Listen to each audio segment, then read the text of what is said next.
1 absent. All right, we're going to move on to our recognition. I'm going to turn this over to Superintendent Koska, and we're going to start with our NISA awards, which we've been doing the past few years. All right, so this is an exciting time. We get to honor some of our students for their persistence. And I have a little video that I'm going to share with you all, I believe. It's on my desktop. I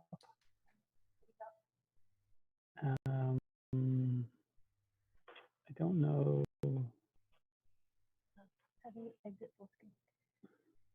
Give us a second. Hang in there with us.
Whew, I think we got it.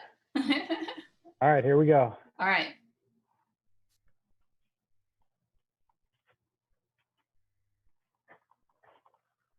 There's no audio. Okay. Okay.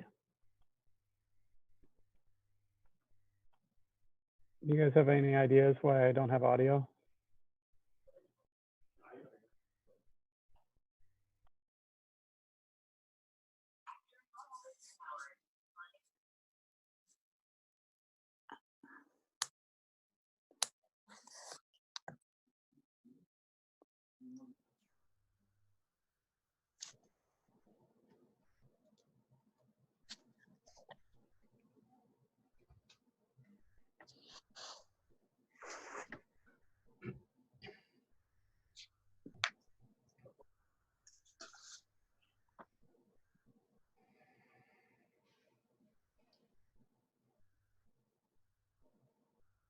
Still no audio. Yeah, still. Go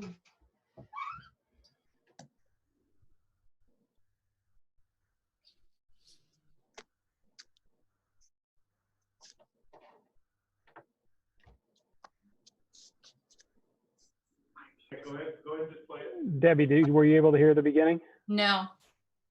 They're not hearing it. I'll hit play again. Oh, I can hear it a little bit. Maybe the volume is on your laptop. Good evening. I'm Superintendent Chris Koska, and it's my privilege to welcome you to the 2020 We can hear it's just not loud. Student Achievement Award. Each year, the Nevada Unified School District partners with the Nevada Chamber of Commerce to present these awards to students who, throughout their school years, have Yeah, I'll start it over. Good evening. I'm Superintendent Chris Koska, and it's my privilege to welcome you to the 2020 Nevada Inspirational Student Achievement Award. Each year, the Nevada Unified School District partners with the Nevada Chamber of Commerce to present these awards to students who, throughout their school years, have demonstrated the 6 Ds of the Nevada Unified School District's graduate profile. Those include collaboration, communication, critical thinking, cultural competence, character, and being conscientious learners. Every school in the Nevada Unified School District honors 2 students from 5th, 8th, and 12th grade to receive these important honors, and it's my privilege to welcome you here tonight. And now I'd like to present. That was better. Good evening. I'm Superintendent Chris Koska, and it's my privilege to welcome you to the 2020 Nevada Inspirational Student Achievement Awards. Each year, the Nevada Unified School District partners with the Nevada Chamber of Commerce to present these awards to students who, throughout their school years, have demonstrated the 6 C's of Nevada Unified School District's graduate profile. Those include collaboration, communication, critical thinking, cultural competence, character, and being conscientious learners. Every school in the Nevada Unified School District honors 2 students from 5th, 8th, and 12th grade to receive these important honors, and it's my privilege to welcome you here tonight. And now I'd like to present the 2020 NISA Award recipients. Hi everyone, my name is Tania Chima and I am the principal at Loma Verde Elementary School. Today I am so excited to be able to tell you a little bit about 2 of our amazing students who are receiving the NISA Award. First up, we have Alexandra Ruby Reyes Arguello. Ruby's fierce grit and determination in challenging herself continuously makes her a model of a conscientious learner. Ruby sets academic goals and works hard, never giving up, seeking help when needed, and sharing her excitement of learning with others. Ruby balances this quest for academic rigor while maintaining balance with her family commitments and extracurricular activities, including soccer, dance, Odyssey of the Mind, and being a student leader in organizing Loma Verde's talent show. Congratulations, Ruby. Next up, we have an amazing student named Drew Shelton. Drew has an exuberant character. He always has a positive attitude and approach to learning and life. He has a growth mindset view of the world around him, and if he doesn't understand something, he uses the word yet. Drew has a lot of integrity, is respectful to others, and has a kindness that he shares with everyone. In addition to possessing a strong character, Drew is an amazing collaborator. He's always working towards team success. He's great at sharing his own ideas as well as listening to others in his group. He is gifted in managing conflicts. This year he had training with Phoebe Smith in restorative practices as well. Drew is a critical thinker. He connects his learning to other subjects and into the real world. Congratulations, Drew, and thank you very much. Hi, I'm Jennifer Dudley, and I'm honored to present this year's NISA recipients for Lou Sutton Elementary. First, Isabella Bella Sharp. Bella demonstrates cultural competence, character, and collaboration in her leadership role as class representative on this year's student council. As a student council member, Bella is a role model for other students as she works with her peers to contribute positively to the community. For example, she collaborated with classmates to organize a Lou Sutton food drive and donate the collected.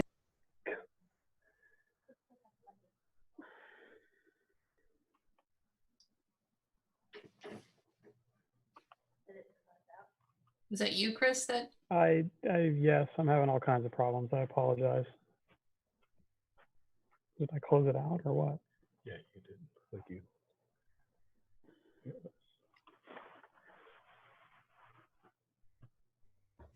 it's all right. This happens. It's part of Zooming and doing No, you're right. technology is never your best friend sometimes. I'm so excited. Right here. Yeah, let's go there. Is an amazing individual. She has admirable determination and a solid work ethic, which enhances her exemplary character and mature cultural competence. She always puts her best self out there in the world, trying to do positive things for herself and those around her. She never shies away from doing what is right, even if the decision isn't popular among her peers. She understands that being compassionate, empathetic, and consistent in character to all people is important, and we truly admire Delia for her commitment to being the best version of herself and her encouragement to others for being upstanding citizens as well. Not only is Delia committed to self-success, she wants her classmates to experience success as well. She is willing to help others as needed, give sound advice when it is asked for, and she is an excellent learner. Delia is absolutely a Nevada Inspirational student. Congrats.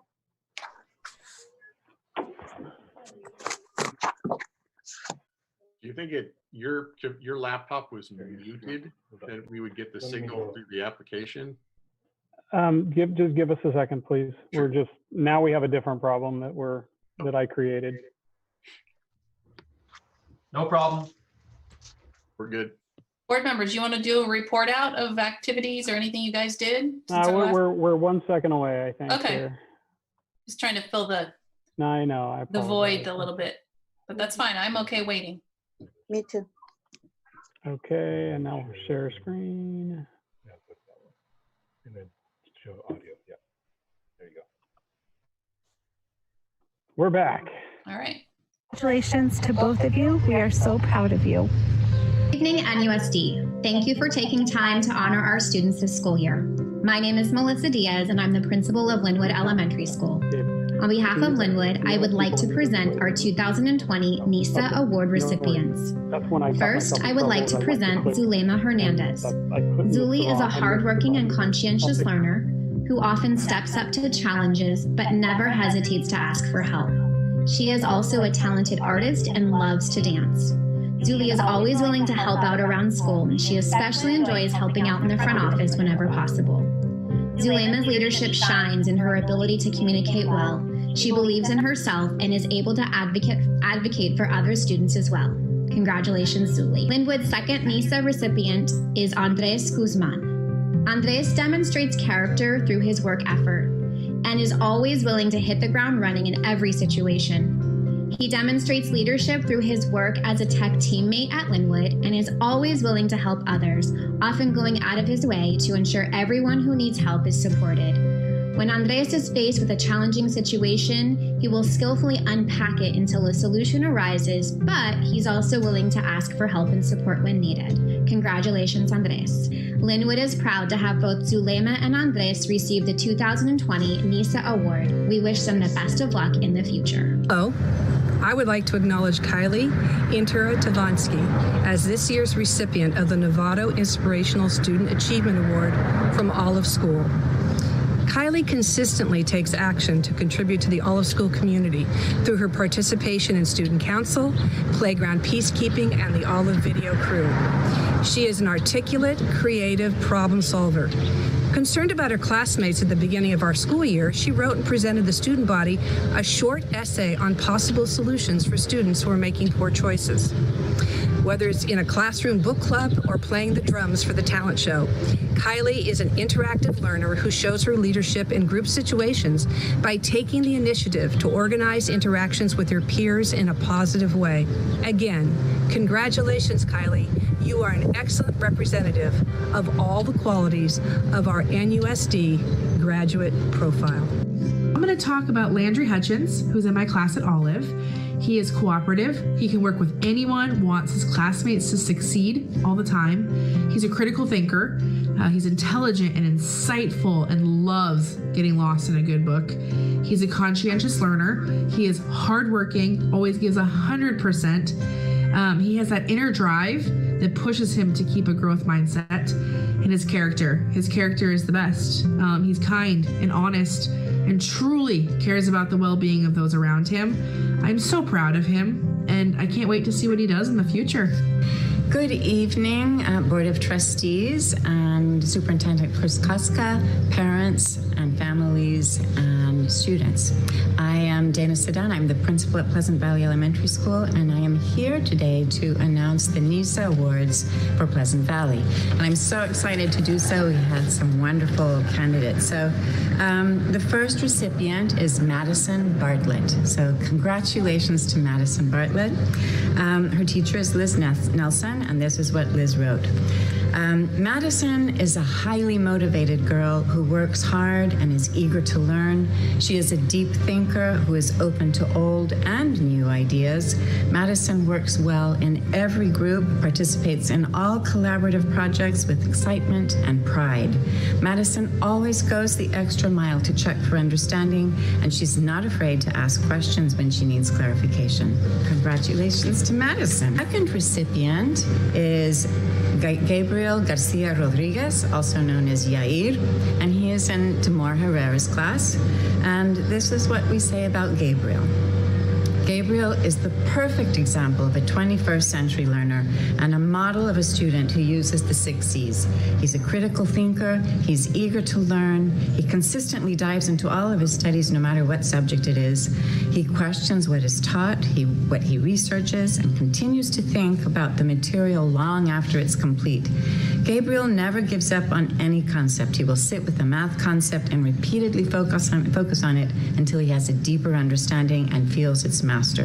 His success is not because the subject at hand is easy for him. It's due to his continued perseverance. Mrs. Herrera says that she's never had a student work harder than he does and with such enthusiasm. He goes above and beyond in all that he does, grappling with the text in his head over and over. Congratulations to Gabriel and to Madison for receiving the NISA Award for Pleasant Valley Elementary School. Hi, I'm Vanessa Coleman. I'm a 5th grade teacher at Rancho Elementary School, and today I'd like to nominate Gael Sanchez Ocon for the Novato Inspirational Student Award. Gael stands out among peers as a conscientious learner. He works hard on his goals and manages his time in order to accomplish them. He is a constant model of integrity and honesty, even in tough situations.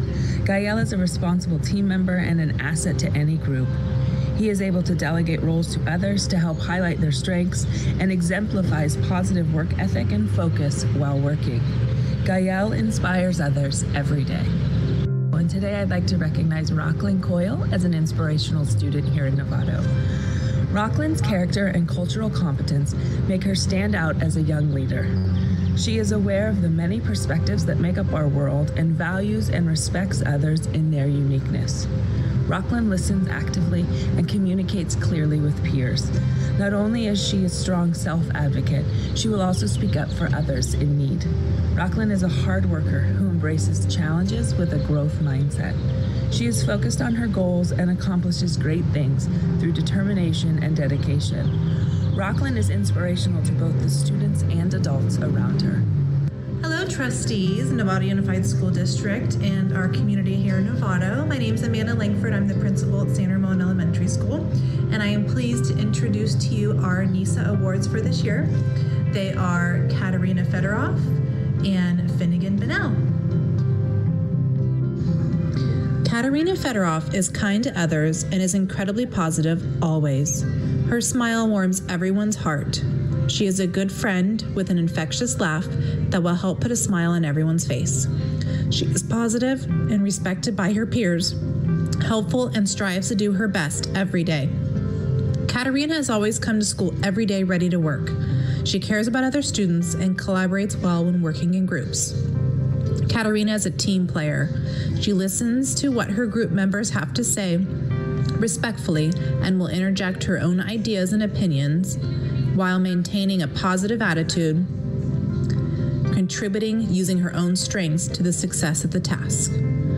Katerina is a conscientious learner. She is curious, always thinking and asking questions about what is being taught in the classroom. She has a positive attitude and perseveres even when things are difficult.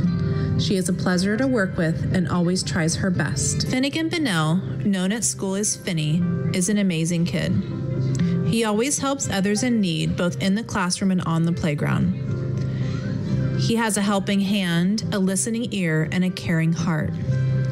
He often puts his concern for others first, and he would quickly pick up on other students' discomfort and concern and show them a strong moral compass, trying to help his peers find a solution, or even seeking an adult when needed.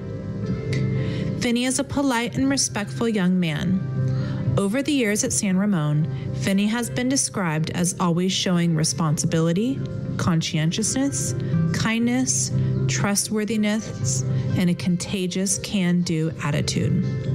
He is a friend, team player, and treats everyone he has with respect. He has a great work ethic and collaborates well with other students in the classroom. Hello, trustees and Novato community. My name is Steve Hospodar. I am the proud principal of Hamilton K-8 School. It is my honor to introduce the 4 NISA Award recipients for the 2019-2020 school year. With so many outstanding students at Hamilton School, it is difficult to choose just 4. The NISA Award recipient is Diego. Diego demonstrates an interest, awareness, and understanding of multiple cultures beyond his years. He always actively listens and is eager to participate in class, even in difficult conversations. Diego applies critical thinking skills across the subjects and recognizes and applies multiple ways of solving problems. He's self-motivated with a strong desire to learn and achieve. Diego embodies strong character. He is kind, giving, and supportive of others. Congratulations, Diego. Ava embraces challenges with a growth mindset and a positive attitude. She possesses strong values, models integrity, honesty, and grit every day. She is able to synthesize new information, apply problem-solving skills, and generate creative solutions at the highest level. Ava has a gift for collaborating with students who have challenges. Her warm and supportive personality contribute to the learning environment for all. Congratulations, Ava. In 8th grade, our first recipient is Ikeka. Ikeka has worked very hard to transform himself into a successful student and an outstanding athlete. He has learned to push himself and step outside his comfort zone. Ikeka can be counted on to contribute to a positive classroom culture. He comes to the class ready to learn and is reflective and responsive to learning and feedback. Congratulations, Ikeka. Our second 8th grade recipient is Francesca. Francesca carries a spirit that is infectious. She builds bridges in her school community through participating in school events, sports, leadership, and service opportunities. Francesca stands out as a leader in her ability to communicate and inspire others. She's a strong collaborator who selflessly helps others who may be struggling. Francesca is a joy to be around. Congratulations, Francesca. Congratulations to all 4 NISA Award recipients for the 2019-2020 school year. I'm Debbie Richardson, and I'm the proud principal of San Jose Middle School. I'm here to present this evening the NISA Award winners from San Jose Middle School for 2020. You know, when you ask teachers to talk about their students, they often have a lot to say. And when I asked for feedback for these particular awards, I'm going to have to tell you that there was just an insistence on these 2 students as being the best representatives of the graduate profile from our school. Our first winner is Nithya Sunku, and she was nominated by Ms. Baraban, and her nomination was seconded by other teachers. Ms. Baraban wrote about her that she is a conscientious learner and that she completely exemplifies a growth mindset. And what that means is that she is very reflective. She understands her strengths and areas where she needs to improve and works hard and sets goals to improve in those areas. She loves to learn and she really works to get better all the time. Nithya is also very culturally competent and very deliberate in her efforts to understand other viewpoints from people who come from different backgrounds than her own. She is respectful and asks careful questions to understand where other people are coming from. San Jose is very happy to honor Nithya Sunku with this year's NISA Award. Our second winner is Casey Hilton, who was nominated by her drama teacher, Ms. Fisher, but the nomination was seconded by other teachers. Ms. Fisher wrote about her that she is an amazing collaborator. She looks at the whole class as her team, and her positive and inclusive energy really spreads through the classroom. She is a leader in this area. She's extremely trustworthy and exhibits a very high level of character, and she's dependable. She actually is quite a leader in this area. Casey is also a very conscientious learner. She challenges herself to grow and get better. She looks at projects as opportunities to advance her skills and talents. Again, we are proud to recognize Casey Hilton as a NISA Award winner this year. Good evening. My name is Jeff Wallace, principal of Sinaloa Middle School, and I'm here to present our NISA Award winners. First is Dulce Godinez Cajon. In the words of Ms. McGurk, Dulce is one of the kindest, most talented, and humble students we have had the pleasure to work with at Sinaloa. She always does her best work.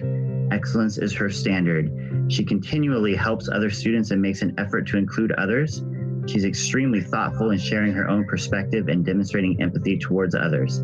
Her contributions to our class are awesome. Her work is always both brilliant and beautiful. Thank you for being a role model to us all.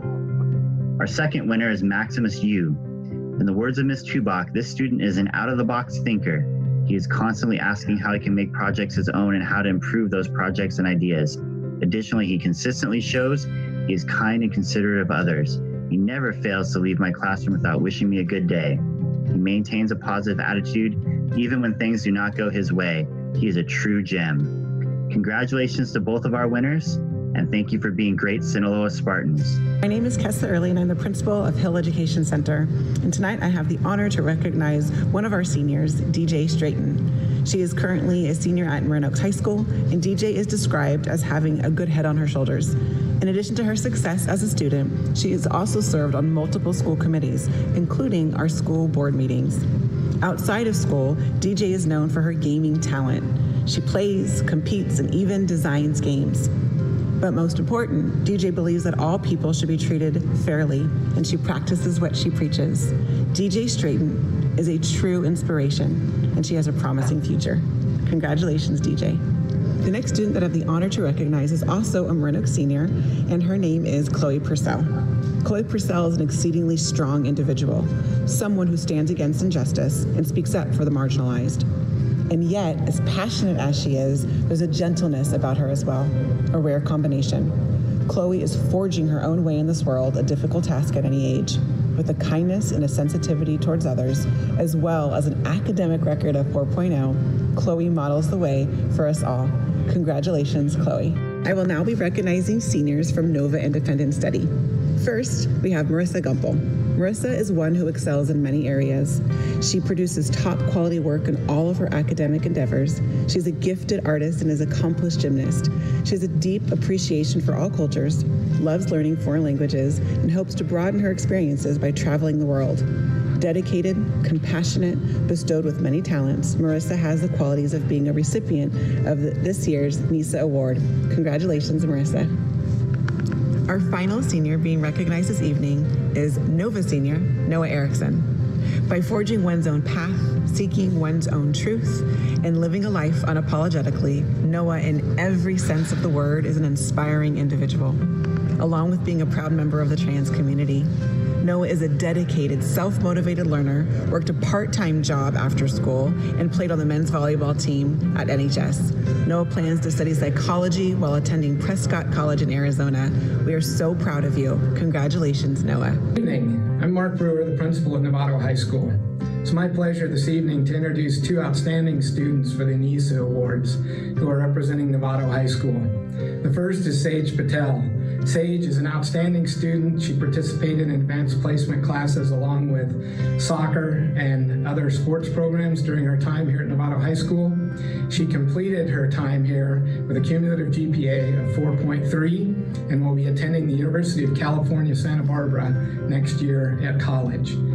The next student is Nadeline Escobar. Nadeline participated in advanced placement courses as well as the AVID program. She is another outstanding representative. She completed high school with a cumulative GPA of 4.1, and she plans on attending Cal Berkeley in the fall. Congratulations to both students. They are great representatives of Novato High School and the Hornet tradition. Greetings, Novato Unified School District. My name is Mark Simmons. I'm principal at San Marin High School, here to share a little bit about Andrea Martinez Ruiz, one of our recognized NISA Award winners for the 2019-2020 school year. A few things regarding conscientious learner, which stand out in our minds for Andrea, and her character. So one of the things to talk about regarding Andrea is her 590 hours and still counting of community service. She has been an active member of our community, supporting others, and continues to do so to this day. On campus, she is a tremendous communicator and a very conscientious learner. She has great adult relationships, always advocating for others and for herself and her education. And that has led her to being recognized by Dominican University. She has earned a scholarship to attend Dominican in the fall, where she will be studying occupational therapy in a hands-on setting. So we're very proud of Andrea. Congratulations to you and to all of the winners in Novato Unified School District. And I'm here to share a few sentences about Howard Fry, or Howie, as we know him here at San Marin, one of our NISA Award recipients. So Howie has an infectious personality. He is a big personality on campus, always talking to other students, talking to adults, and that's one of the things that we notice about his ability to collaborate with adults. He is mature beyond his years and has really developed and fostered some positive relationships with those of us on campus. As a conscientious learner, he has gone above and beyond. He has served as a teaching assistant in our EL classes, supporting one of our neediest groups, and this has led him to pursue the possibility of earning his teaching credential, hopefully coming back to San Marin, as well as teaching overseas. So congratulations to Howie and all of our NISA Award winners. Hello, students from Novato Unified School District. Coy Smith here from the Novato Chamber of Commerce, congratulating you on being a NISA winner. We could not be happy for you for meeting your 6 C's and all the compliments you have done over the years at your school.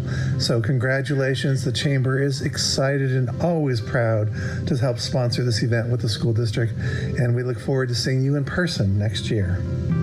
Hi, I'm Denise Athas, the mayor of the city of Novato, and on behalf of the city council and the city, we really want to congratulate you students on accomplishing the 6 C's of the Novato Unified School District graduate profile: collaboration, communication, critical thinking, conscientious learning, cultural competence, and character. That's a huge achievement that you've just done, and you should be very proud of yourselves. I can tell you from the heart that we're proud of you.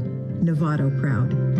Please join me in congratulating these students on their tremendous achievement of demonstrating the 6 C's of Novato Unified School District's graduate profile. On behalf of myself and the Board of Trustees, congratulations. We are all very proud of you.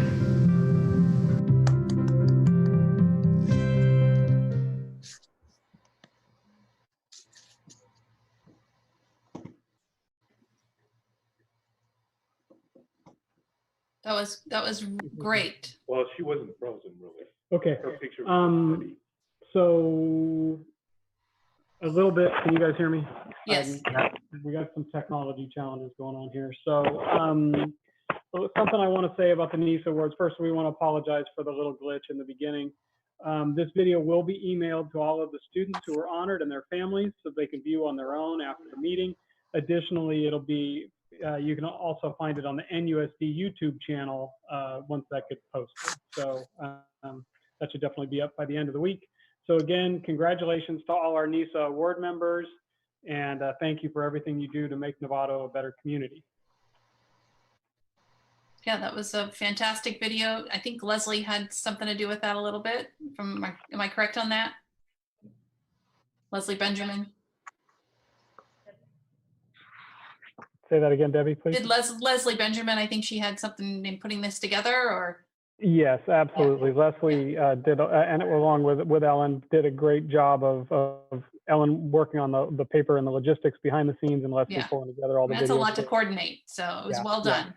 Yeah. Even though we had some glitches. Thank you. Yeah. The glitches were not on Leslie. The glitches were on my clumsy finger. All right, we're going to move on to the next board recognition, which is our retirees and employees who have been with the district for 20 and 25 years of service. And I need to let Jonathan, who's been waiting patiently in the waiting room for me to stop sharing my screen so I could let him in. So Jonathan is jumping in right now. Okay. We have another person in the waiting room. That person is titled Hippie. And I'm not going to let them in because I don't know who they are. So if you can change your name so that I know who you are, or reach out to one of our team members and let them know who you are, then I'd be happy to let you in. So Jonathan, have you joined the group yet? 1 second. Oh, he's putting on his makeup here, tying the tie. There he is. Good evening, trustees. Jonathan here, Assistant Superintendent of Human Resources, and thank you so much for allowing some time today to recognize some very important employees. We'd like to recognize those employees who are retiring from the district this year, as well as recognize those employees who have provided service to the district for 20 to 25 years. Hello to everyone joining us online to recognize perhaps their colleague, family, or friend this evening. We'll begin with our retirees. So we obviously want to wish our retirees a happy retirement as they transition to a new chapter in their life. We will begin with Karen Valentine. Karen Valentine has been with the district for 3 years. She's the coordinator and mentor teacher over at adult education at the Hill Education Center. Karen was with NUSD for 3 years. She arrived as coordinator, teacher, mentor for adult education for 2, and coordinator of student services for 1. She earned her Bachelor of Arts at Cal Poly Pomona and her Master of Arts at Cal State LA. And her administrative service credential was earned at Sonoma State, where she earned the SSU Circle of Excellence. Prior to coming to Novato Unified, she worked at Napa Valley in adult education and the Catholic Charities of Santa Rosa. Congratulations, Karen. John Chiancuti, science teacher at Marin Oaks High School, 5 years. John was a science teacher at Marin Oaks High School for 5 years. He earned his Bachelor of Arts at Davis and Elkins College in West Virginia, his Master of Science at the University of Virginia, and his Master's in Management at John F. Kennedy University in Orinda. Prior to coming to NUSD, he was a science teacher at the San Francisco Archdiocese, a project manager at Cube Learning in San Rafael, and a teacher at the Learning Center in San Anselmo. Congratulations, John. Jorge Ardon, custodian, San Marin High School, 6 years. Jorge has been a custodian at SMHS for 6 years. Prior coming to NUSD, he was a custodian substitute in Marin and a driver for Solar Depot in Petaluma and Soligent in Roanoke Park. Congratulations, Jorge. Jan Canfield, independent study teacher at Nova at the Hill Education Center. Jan was an independent study teacher with Nova for 6 years. She earned her Bachelor of Science at Sonoma State University. Prior coming to NUSD, she was a math teacher for Santa Rosa City Schools. Congratulations, Jan. Janice Blair, registrar, San Marin High School, 14 years. Janice was the registrar at San Marin for 14 years. Prior to coming to NUSD, she was a self-employed bookkeeper. Janice has also been very integral in supporting our classified employees with her leadership in California School Employees Association, CSEA Novato chapter. Congratulations, Janice. Roger Powelson, tech support, information technology, 14 years. He served as a Tech 2 in IT for 4 years and as a Tech 1 supporting Rancho for 10. He earned his Bachelor of Science at UC Davis. Prior to coming to NUSD, Roger worked for Interactive Learning Design as a computer technician. Congratulations, Roger. Keith Bergman, PE teacher at Loma Verde, 15 years. Keith has been at Loma Verde for 10 years and was a secondary PE teacher at San Marin and Novato High, as well as athletic director for San Marin for 5 years. He earned his Bachelor of Arts at San Francisco State University and his Master of Arts at Oregon State University. Prior coming to Novato Unified, he worked as a teacher in San Rafael and Cloverdale. Congratulations, Keith. Jennifer Frost, business manager, business services, 18 years. Jennifer earned her Bachelor of Science and Master of Science at the University of Alabama. Prior to coming to NUSD, she was the budget and operations manager for Mill Valley School District, accounting assistant at the Marin County Office of Education, and payroll manager at San Rafael City Schools. Congratulations to Jennifer. Glenn Harrell, crafts worker, MOT department, 19 years. Glenn has been a crafts worker in maintenance, operations, and transportation for 19 years. He was a trained electrician and skilled in welding, painting, plumbing, and landscaping. Prior to coming to NUSD, he worked at O'Rourke Electric and Artistic Lighting. Congratulations to Glenn. Susan Thompson. Susan has worked for San Marin High School for 19 years. She was a paraeducator for 14 and an RSP instructional assistant for 5. She earned her Bachelor of Arts at Brooks Institute in Santa Barbara. Prior to coming to Novato Unified, Susan had a career in sales. Congratulations, Susan. John Dick, science teacher, Novato High School, 20 years. John has been a science teacher at Novato High for 20 years. He earned his Bachelor of Arts at Humboldt State University. Prior to coming to NUSD, John worked at West Contra Costa Unified and was named Who's Who among America's teachers in 1993 and the year 2000. Congratulations, John. Digna Rojas, elementary teacher, Linwood, 20 years. Digna was an elementary teacher with NUSD for 20 years. She taught at Linwood for 6, Olive for 14. She earned her Bachelor of Arts at Pacific Oaks College in Pasadena. Prior to coming to NUSD, she was a teacher at Culver City Unified, Los Angeles Unified, and Montessori Learning. Congratulations to Digna. Richard Jung, school bus driver, transportation, 21 years. Richard earned his Bachelor of Arts in photography at Sonoma State University, and prior to coming to the district, he worked for Ryder and the United States Postal Service. Congratulations, Richard. Maggie Tesson, school office manager, Hill Education Center, 21 years. Maggie served as school office manager at Marin Oaks High School for 12 years, school office manager of Ready, Set, Grow, and Nexus for 3, and instructional aide paraeducator at various sites for 6 years. Prior to coming to Nevada Unified, she worked with her husband, Mike, and at their business, and also worked in event planning. Congratulations to Maggie. Mark Miller, custodian, San Marin High School, 22 years. Mark is a custodian at San Marin for all 22 years. Prior to coming to NUSD, he worked for South Brunswick School District in New Jersey as grounds, maintenance, and school bus driver. Mark has also been integral in supporting our classified employees through CSEA as a CSEA leader. Congratulations, Mark. Mary Christensen, math teacher, Novato High School, 22 years. Mary was a math teacher at Novato High School for all 22 years. She earned her Bachelor of Arts at UC San Diego. Prior to coming to NUSD, she was a teacher in Fremont and a staff research associate at UCLA and UCSF. Congratulations, Mary. Mary Hamilton, administrative assistant, special education, 23 years. Mary has served as administrative assistant in special education for 12, account tech receptionist in business services for 1, and school office tech and playground supervisor at various elementary sites for 10. Prior to coming to Novato Unified, she worked at Rolling Hills in Novato and at San Francisco City Hall. Congratulations, Mary. Jerry Lee Bell, core teacher, Sinaloa, 23 years.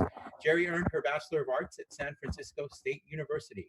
Prior to coming to Novato Unified, she worked for Dublin School District and taught ESL for 2 years with the U.S. Peace Corps in Turkey. Congratulations, Jerry.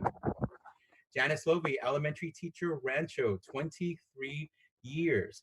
Janice earned a Bachelor of Arts at San Diego State University. Prior to coming to Novato Unified, she was a teacher for the Archdiocese of San Francisco, in Dixie, in San Rafael City Schools, and in Larkspur. Congratulations, Janice. Jonathan Papano, music teacher, Hamilton, 23 years. He taught music at Hamilton and San Ramon for 12 years and elementary classes at San Ramon for 11. He earned his Bachelor of Arts at Sonoma State University, and prior to coming to Novato Unified, he was a teacher for Sonoma Valley Unified and Union Joint School Districts.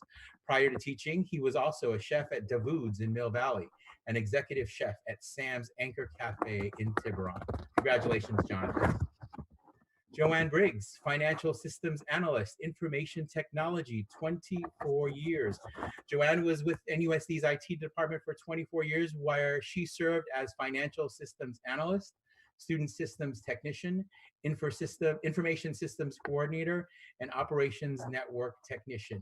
She earned 1 Associate of Arts and 3 Associate of Science degrees from the College of Marin. Prior to coming to Novato Unified, she also worked as a bookkeeper and a sales manager. Congratulations, Joanne. Vicki Brown, elementary teacher, Olive, 27 years. Vicki was an elementary teacher at Olive for all 27 years. She earned her Bachelor of Arts at Dominican College, and prior to coming to Novato Unified, she was a teacher with Petaluma, Old Adobe, and Two Rocks school districts. She was also a soccer coach and a 4-H leader. Congratulations to Vicki. Mary Beth Kraft, elementary teacher, Loma Verde, 27 years. Mary Beth has taught at Loma Verde for 17 years, at San Jose for 3, and at Lou Sutton for 7. She earned her Bachelor of Arts at Sonoma State University, And prior to coming to Novato Unified, she was a residential therapist and supervisor at a group home for handicapped adults for 3 years. Congratulations, Mary Beth. Lillian Rincon, Executive Assistant, Human Resources, 28 years. Lillian was with NUSD for 28 years and served as Administrative Secretary, Executive Assistant in Human Resources for 13, School Office Manager at Novato High for 8, and Counseling Technician in Novato High School and Sinaloa for 7. Prior to coming to Novato Unified, she worked for Bell, Pennsylvania and Union Carbide in Connecticut. She was also a volunteer for Boy Scouts and the Honolulu Symphony. Congratulations, Lillian. Beth Bates-Stokes, literacy coach at Linwood, 29 years. Beth was a teacher and literacy coach at Linwood for 29 years. She earned her Bachelor of Arts at Sonoma State University, and prior to coming to Novato Unified, she was a teacher for Petaluma Valley Day School. Congratulations, Beth. Thelma Petrokopoulos, campus supervisor, San Marin, 31 years.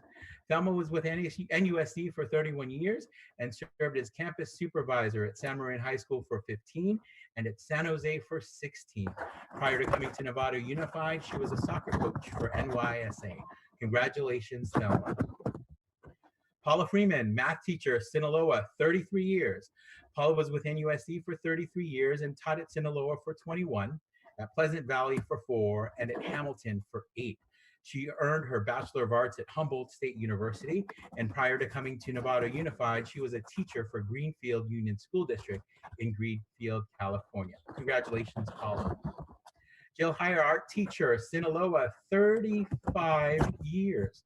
Jill was with NUSD for 35 years and taught music and core at Sinaloa for 31, at Linwood for 2, and a substitute teacher for 2 years.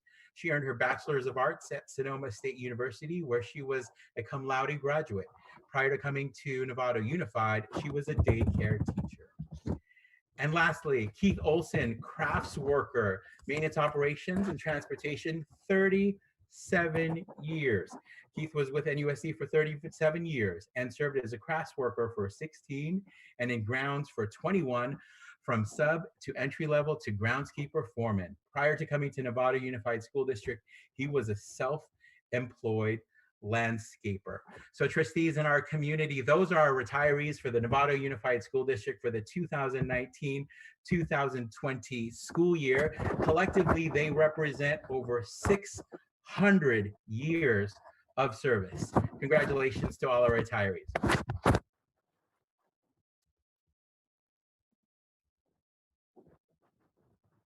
We now like to recognize those employees who are celebrating 20 years of service to the Novato Unified School District. We have Leonard Benog, teacher at Sinaloa, Amy Bondanza, teacher at Rancho, Daryl Cox, teacher at San Ramon. Also Yvonne East Jensen, teacher at Sinaloa, Louise Golan, teacher at Sinaloa, Donna Hoffeditz, library media specialist at Linwood.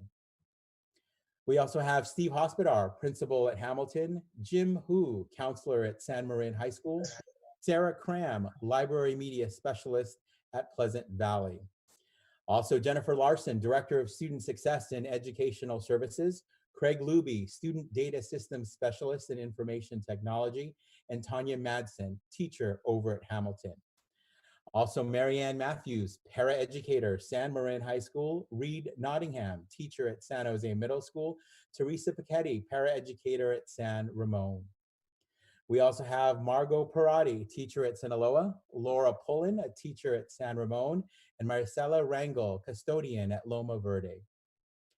Lastly, we have Michelle Robertson, teacher at Pleasant Valley, and Bart Williams, teacher at Olive. Congratulations to our employees who have served 20 years with the district. We also want to recognize our employee who is celebrating 25 years of service to the Novato Unified School District, and that is Elizabeth Silvestri, teacher at Lou Sutton. Congratulations, Elizabeth, on serving 25 years with the district. So congratulations to all of our retirees. Congratulations to all of our employees who have worked for the district for 20 to 25 years. Let's give them all a round of applause. Great job. Thank you very much. Congratulations to our retirees and our employees who've been with us for 20, 25 years, as Jonathan said, you know, thank you very much on behalf of the Board of Trustees for your service to our district. You set the example in many ways to making us the district we are. So thank you for that. And for those who are continuing on to the other service to get to the 30 and 35 mark, I know you're hoping to do that. Thank you again for continuing every day to do your best in the classroom and even doing it remotely as we are now. So thank you very much. President Butler, trustees, my apologies. There was a slideshow that I forgot to share my screen. So I was seeing it and you probably were just looking at me. Yeah, we were. My apologies. That is going to be on our What's Up Wednesday. So my apologies to everyone. If you tune into our What's Up Wednesday feature this week, you will see all of that there. Okay. We did get a public comment actually for a retiree, and instead of waiting for non-agenda public comment, we're going to read it right now. So I'm going to turn it over to Ellen. I think she's going to read that comment. Yes, thank you very much. This is from a former student, Sarah Camacho. First, thank you to the board for making time for my comment. Today, I would like to congratulate Ms. Rojas on her retirement. The end of this year marks the end of an extensive and accomplished career that I admire wholeheartedly. Ms. Rojas, or Dignat, which I don't think my mind will ever let me call her, was my first grade teacher. Despite the fact that I was so young and only got to be in her classroom for a year, Ms. Rojas' pedagogy was in a way of being impacted my life immensely. So much so that years later, I would end up helping in her classroom and volunteering by her side for the Linwood Dual Immersion Task Force. Although there is an array of Roja-isms that I've learned over the years of mentorship and friendship, one in particular sticks out. You can do it. Every student, regardless of the challenges they faced or the fears they had, was constantly reminded by Ms. Rojas that they could accomplish their goals. Ms. Rojas and her message are the foundation of my academic life. She is the reason that I started to write applications for scholarships and committed to long nights of studying hard. Even now, after my first year of college, I still hear her voice in my head. You can do it. Ms. Rojas, I know I speak not only for myself, but for every student who has had the chance to work with you. You changed our lives for the better. Your tireless efforts, endless pairs of reading classes, abacuses, and chest of prizes all add up to a unique educational experience that has shaped us all. It has been an honor to be able to call you my mentor, and Novato has always been lucky to have you. Savor every moment of your retirement. You have a lot of well-deserved rest to catch up on. Much love, Sarah. Great. Thank you for doing that. I mean, that's clearly an example of the good work that's happening and how that person has made a difference for that employee. So it was nice to hear that. Trustee Butler, do you want me to quickly scan through those slides so we can at least get pictures, or will that help? Yeah, I think waiting for What's Up Wednesday sounds good. We can sit and actually really enjoy it, and I think that's a good way to do it. I think that's a great way to do it. So, and you did a great job reading everything. I mean, it was perfect, I thought. So, all right, moving on to our second presentation. We're going to move on to Linwood is here this evening, and my Principal Diaz is here. Hi, Melissa. Hi, good evening. How is everybody? We're great. We started off on a nice note, recognizing students and employees. So. Yeah, I love that. It's so nice to see some fresh faces on a Zoom call. I'm super excited. So I'm going to go ahead and introduce this video. As a learning community, we worked extremely hard to present a story that hopefully really tells the story of Linwood and all of the hard work over the past few years to get our dual immersion program up and running. We wanted to say thank you so much to Superintendent Koska and the district office for all of the support, along with the support of the board, and then the alignment of the P3 goals through MCF has just really helped us propel forward. So I will let the video tell our story, and then I'll be here for any further questions or follow-up.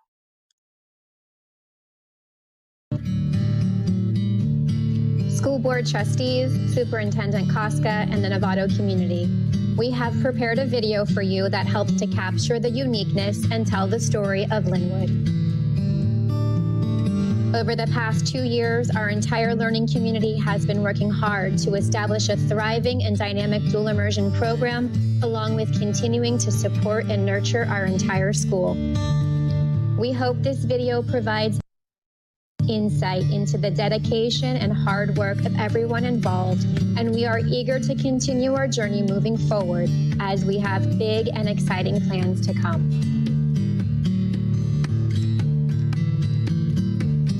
Linwood is a caring community.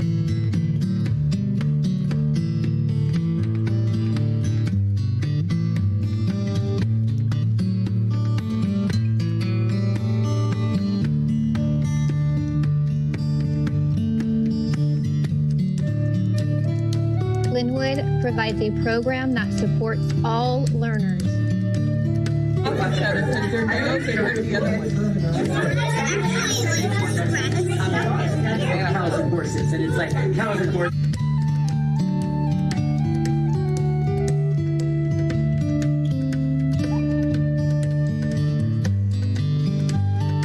Linwood is a school that promotes a culture of confidence and excellence.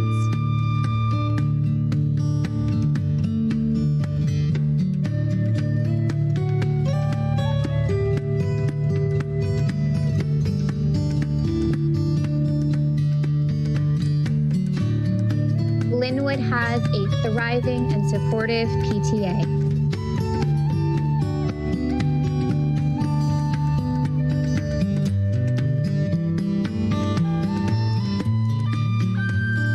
Linwood has the unique opportunity to offer a Spanish language immersion program. Implementation with fidelity of our immersion program will provide long-term benefits for our students.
Watching them learn Spanish as well as reading and writing and speaking in English and Spanish was nothing I could have ever imagined.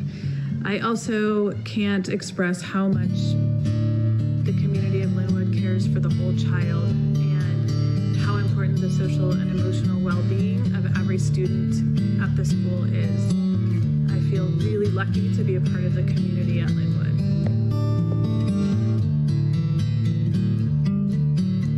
I feel like dual immersion is a gift that you can give to your child.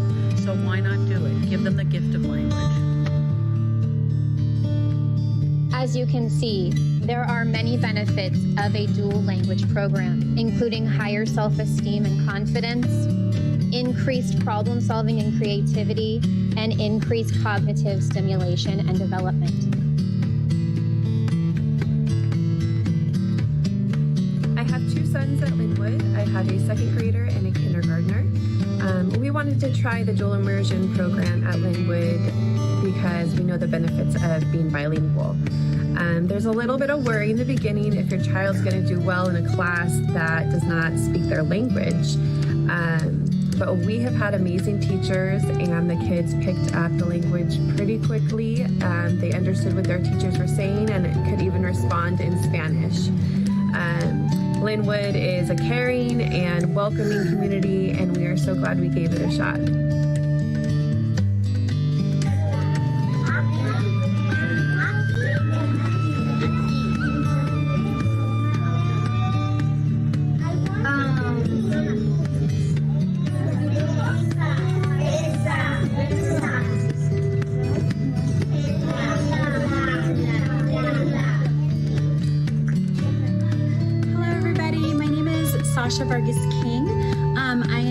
I have been a teacher teacher for 14 years. 7 of those were, I was a dual immersion teacher. I'm a mother of 3 kids. One who's a kindergartner at Linwood Elementary School, another one who's a preschooler, and the third one is my youngest, so he'll be there shortly in a few years. So I am here to talk to you guys about why you'd want to sign your child up in the dual immersion program. One of the things that comes to mind that a dual immersion program, specifically Linwood, will give your child is teach your child empathy. Being in a dual immersion program teaches children not only to empathize with others around them, but think about cultures around the world. So it helps kids, sets them up for being more resilient. And because naturally in a program, learning 2 languages, one which you are learning, one which you know, is challenging, and it takes patience, it takes time, and it's a lot of hard work. So to have that growth mindset and be resilient and determined is another huge piece that I believe in as a mother that we can give to our children by signing them up to and enrolling them in a dual immersion program like Linwood's. On behalf of students, staff, parents, and our entire community, we would like to thank the Novato Unified School District Board for their support of the implementation of our dual immersion program here at Linwood Elementary School.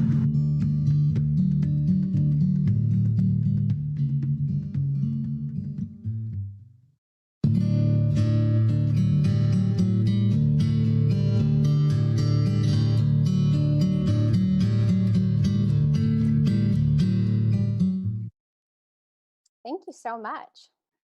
Thank you, Melissa, for doing that video. I think that's going to be the new school tour. Yeah, that was the idea behind that as well. Yeah. We wish that we could be there in person. I know that's a highlight for our students and our staff, but right. In place of that. Trustees, does anybody have a question or comment you want to make? I'm glad to see Melissa is setting the standard for everybody else to follow. That's sort of how I think of her anyway. Yeah, thank you. I just have to say bravo. Thank you. Thank you so much. I appreciate that. I did want to share with the board briefly, I know my time is running out, but we have the unique opportunity to participate in a consortium with other dual immersion principals, and this is hosted by Sonoma State University, and that'll happen on Friday. So I'm excited to come away with some, hopefully some opportunities moving forward. And I am partnering as well with Ed Services to kind of wrap our brains around the uniqueness of dual immersion during this remote learning time. So I wanted to give you a little insight into that as well. Great. Thank you for sharing that. Absolutely. All right. Well, thank you for being here this evening and providing the video. I think it was well done. Thank you. Thank you. Take care. All right. All right, that wraps up all the excitement of our meeting. Now we're going to move into the nuts and bolts of our meeting. The next thing is our public comment.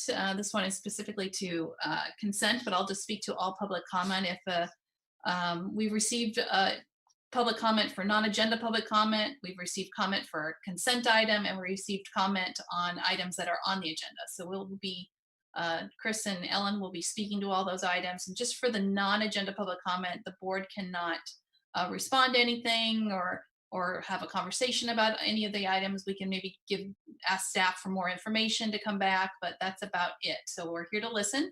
But let's move into the consent. We did receive a consent public comment, and it's in relation to items 11H, O, and S. And so I'm going to have Ellen go ahead and before we make any decisions on consent, we're going to have her read that public comment.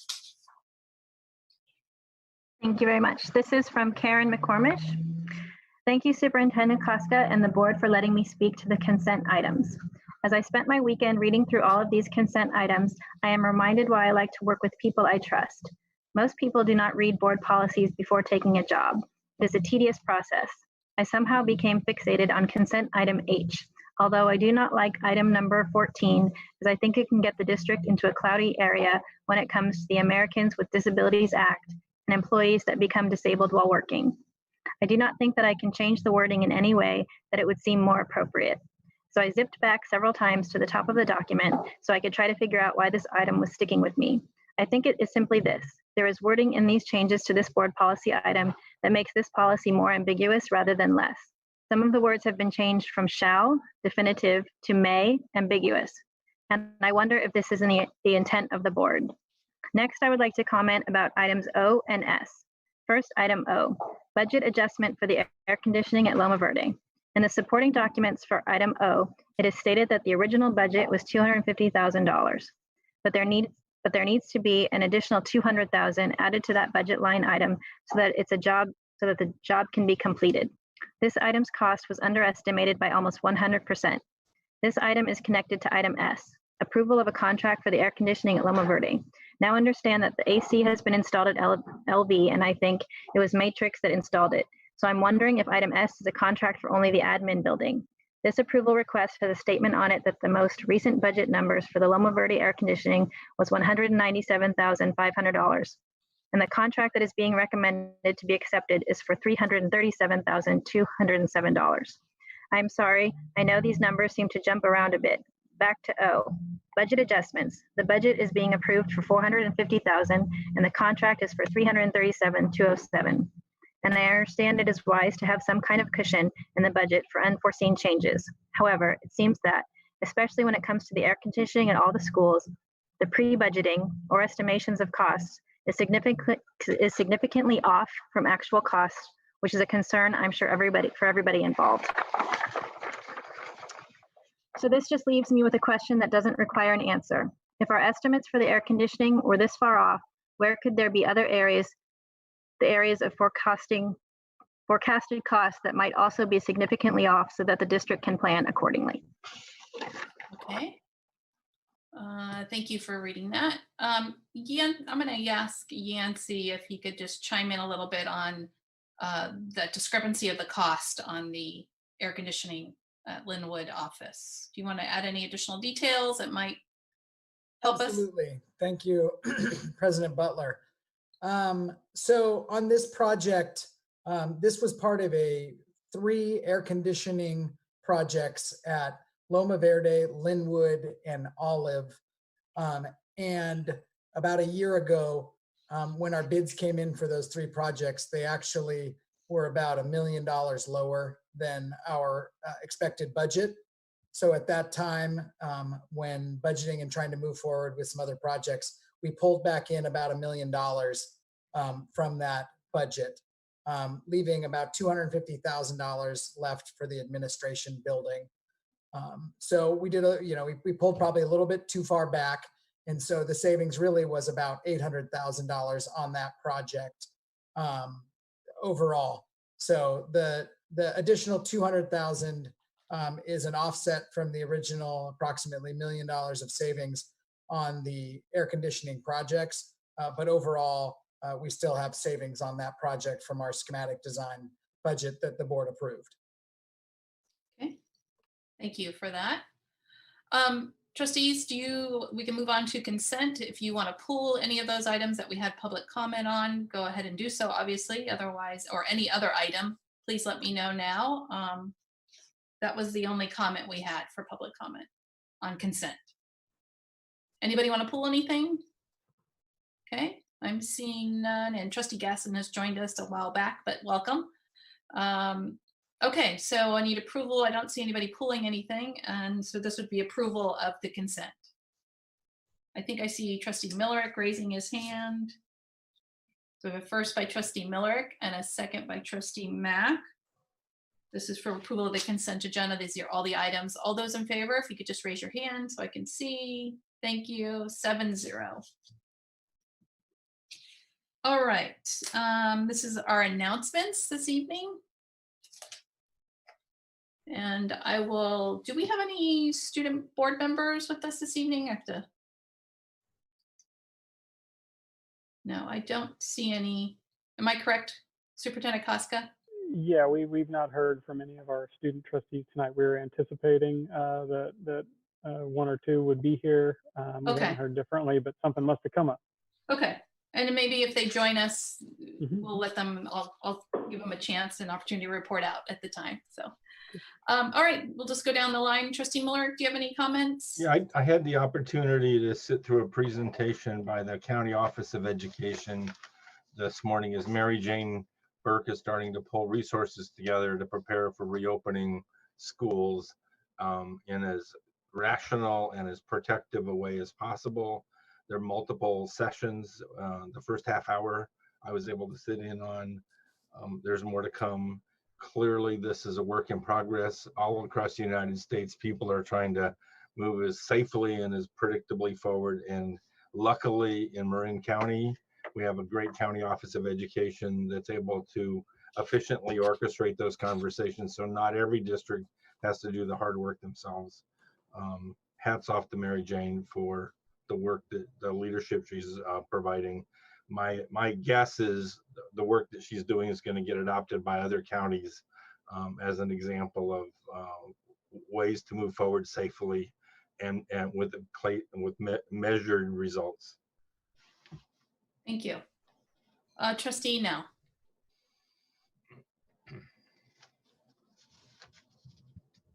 Nothing. Okay. I have no comments. I was struggling with my unmute button there, but okay. No comments.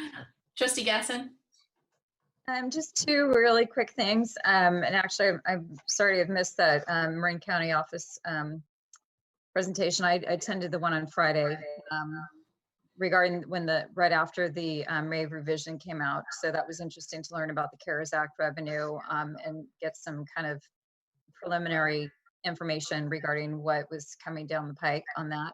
And I also wanted to just acknowledge Phoebe Smith and Katie Von Heusen. They put together a nice presentation for 5th grade parents on vaping. And I think we had like 25 or 30 people that attended that. And I know they taped the presentation, but I think it was a great presentation and opportunity for parents to understand more about vaping and also just kind of get them set up for what to look for when their kids go off to middle school. So thank you for that. Great, thank you. Trustee Mack? Yeah, I attended the CSBA presentation on the budget May revise on the night after it came out, as well as the CSBA presentation next day. The presentation next day. Very illuminating, a lot, and obviously we have a lot of work to do. Vernon Billy, the president of the CSBA, wrote a very nice paragraph that really summarizes it. I just want to read it really quick because I think something we need to put out to our people as well. You and I read it, all of us read it, but parents need to hear this stuff because this is exactly what's happening. This is what he says. The budget already funded schools and does it at a time when costs have skyrocketed for pensions, health, transportation, and others. Even before COVID-19 crisis hit, nearly 70% of California school deficit spending, and 40% were contemplating layoffs as they cope with rising costs. In addition, schools are working to accommodate the demands of distance learning and a future where social distancing measures will need to be applied on campus, i.e. more costs. Sadly, California's education funding undermines the goal, or this goal, is that many schools will find it difficult, if not impossible, to reopen safely and effectively in the fall, a circumstance that would have disastrous effects on our economy. I just want to reiterate that every chance I get, that this is something we all have to deal with, both locally and in Sacramento. We need to raise our voice to make clear that education spending is critical to, I just want to read that.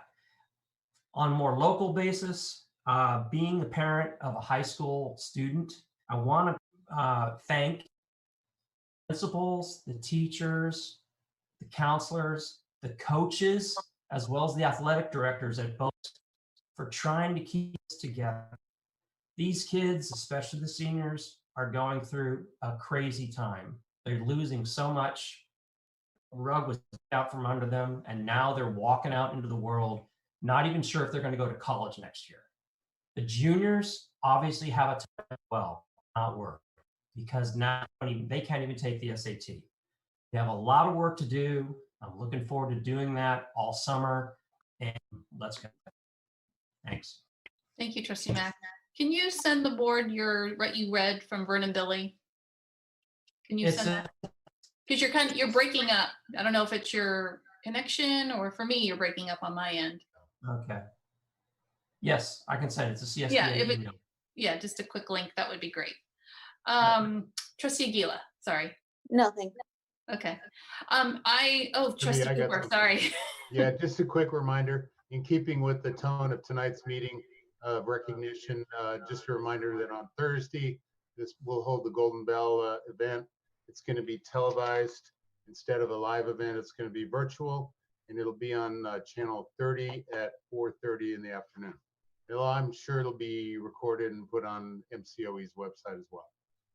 Okay. Thank you for reminding us of that. Yeah. That's coming up. Yeah. And thank you for your service on that committee. I think ever since you've been on the board, you've been on that committee. Yeah, so of course. Appreciate that. Thanks. I've been listening to webinars like crazy. Now they're just all over the place and on every subject. So I've tried to take advantage of that. And whether it's budget related or remote learning related or special ed related, I think I hit them all this week. And it's only Tuesday. So I also listened to the MCOE May revision conversation Zoom that we had. That was very helpful in just getting the conversation started. We have more to do, I know, for our district, and that's even coming tonight in our May revision topic. There's a lot of work ahead of us. The Parcel Tax Committee did meet with our consultants to talk about the results of our parcel tax. That report will come before the board, like a post-election conversation. That'll come before the board in June. So we'll all hear that same conversation.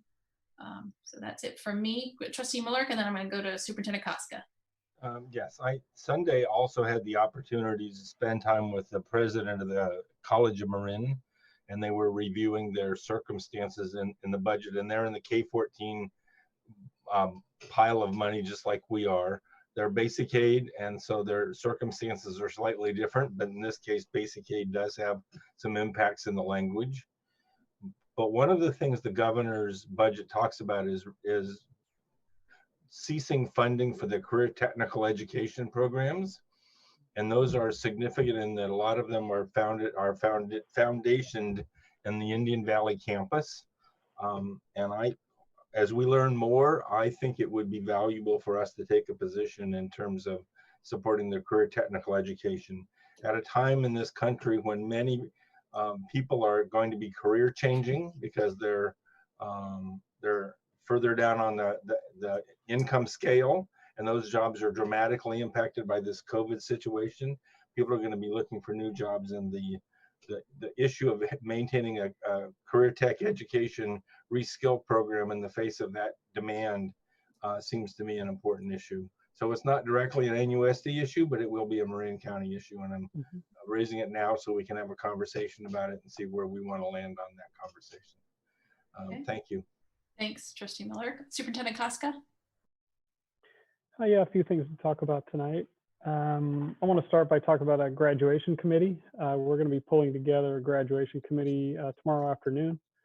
The committee will be made up of students, parents, teachers, council, classified employee, school administrators, and myself. We're going to work towards a goal of finding the best way to honor our students given all the constraints that we're up against. And acknowledging that this is a really important time for our seniors and their families, and we've got to balance everything so we make sure that we land this in the best way that we can for our kids. If necessary, that committee will meet again the following Wednesday, and I hope at that point we'll be ready to share our plans for what graduation will look like for our seniors, which will then trickle down to our middle school students. We also have a middle school administrator on the committee to help us with that.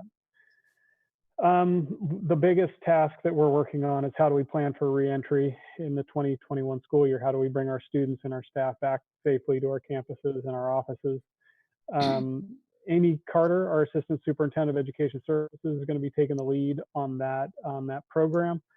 I'll be working closely with her on it, as will Assistant Superintendent Ferrer. We're lucky that we have as assistant superintendents, people that have been elementary principals, middle school principals, and high school principals. So they see that K-12 perspective and all the challenges that are associated with bringing kids back to school safely.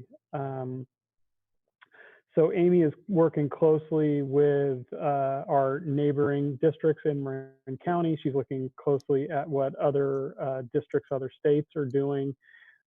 She's trying to pull together some big picture ideas and some different possibilities, and she's going to be bringing a committee together to review those proposals, to give input, refine the options, and figure out what that'll look like for elementary schools, middle schools, and high schools. As many of you heard, I want to talk a little bit about the budget.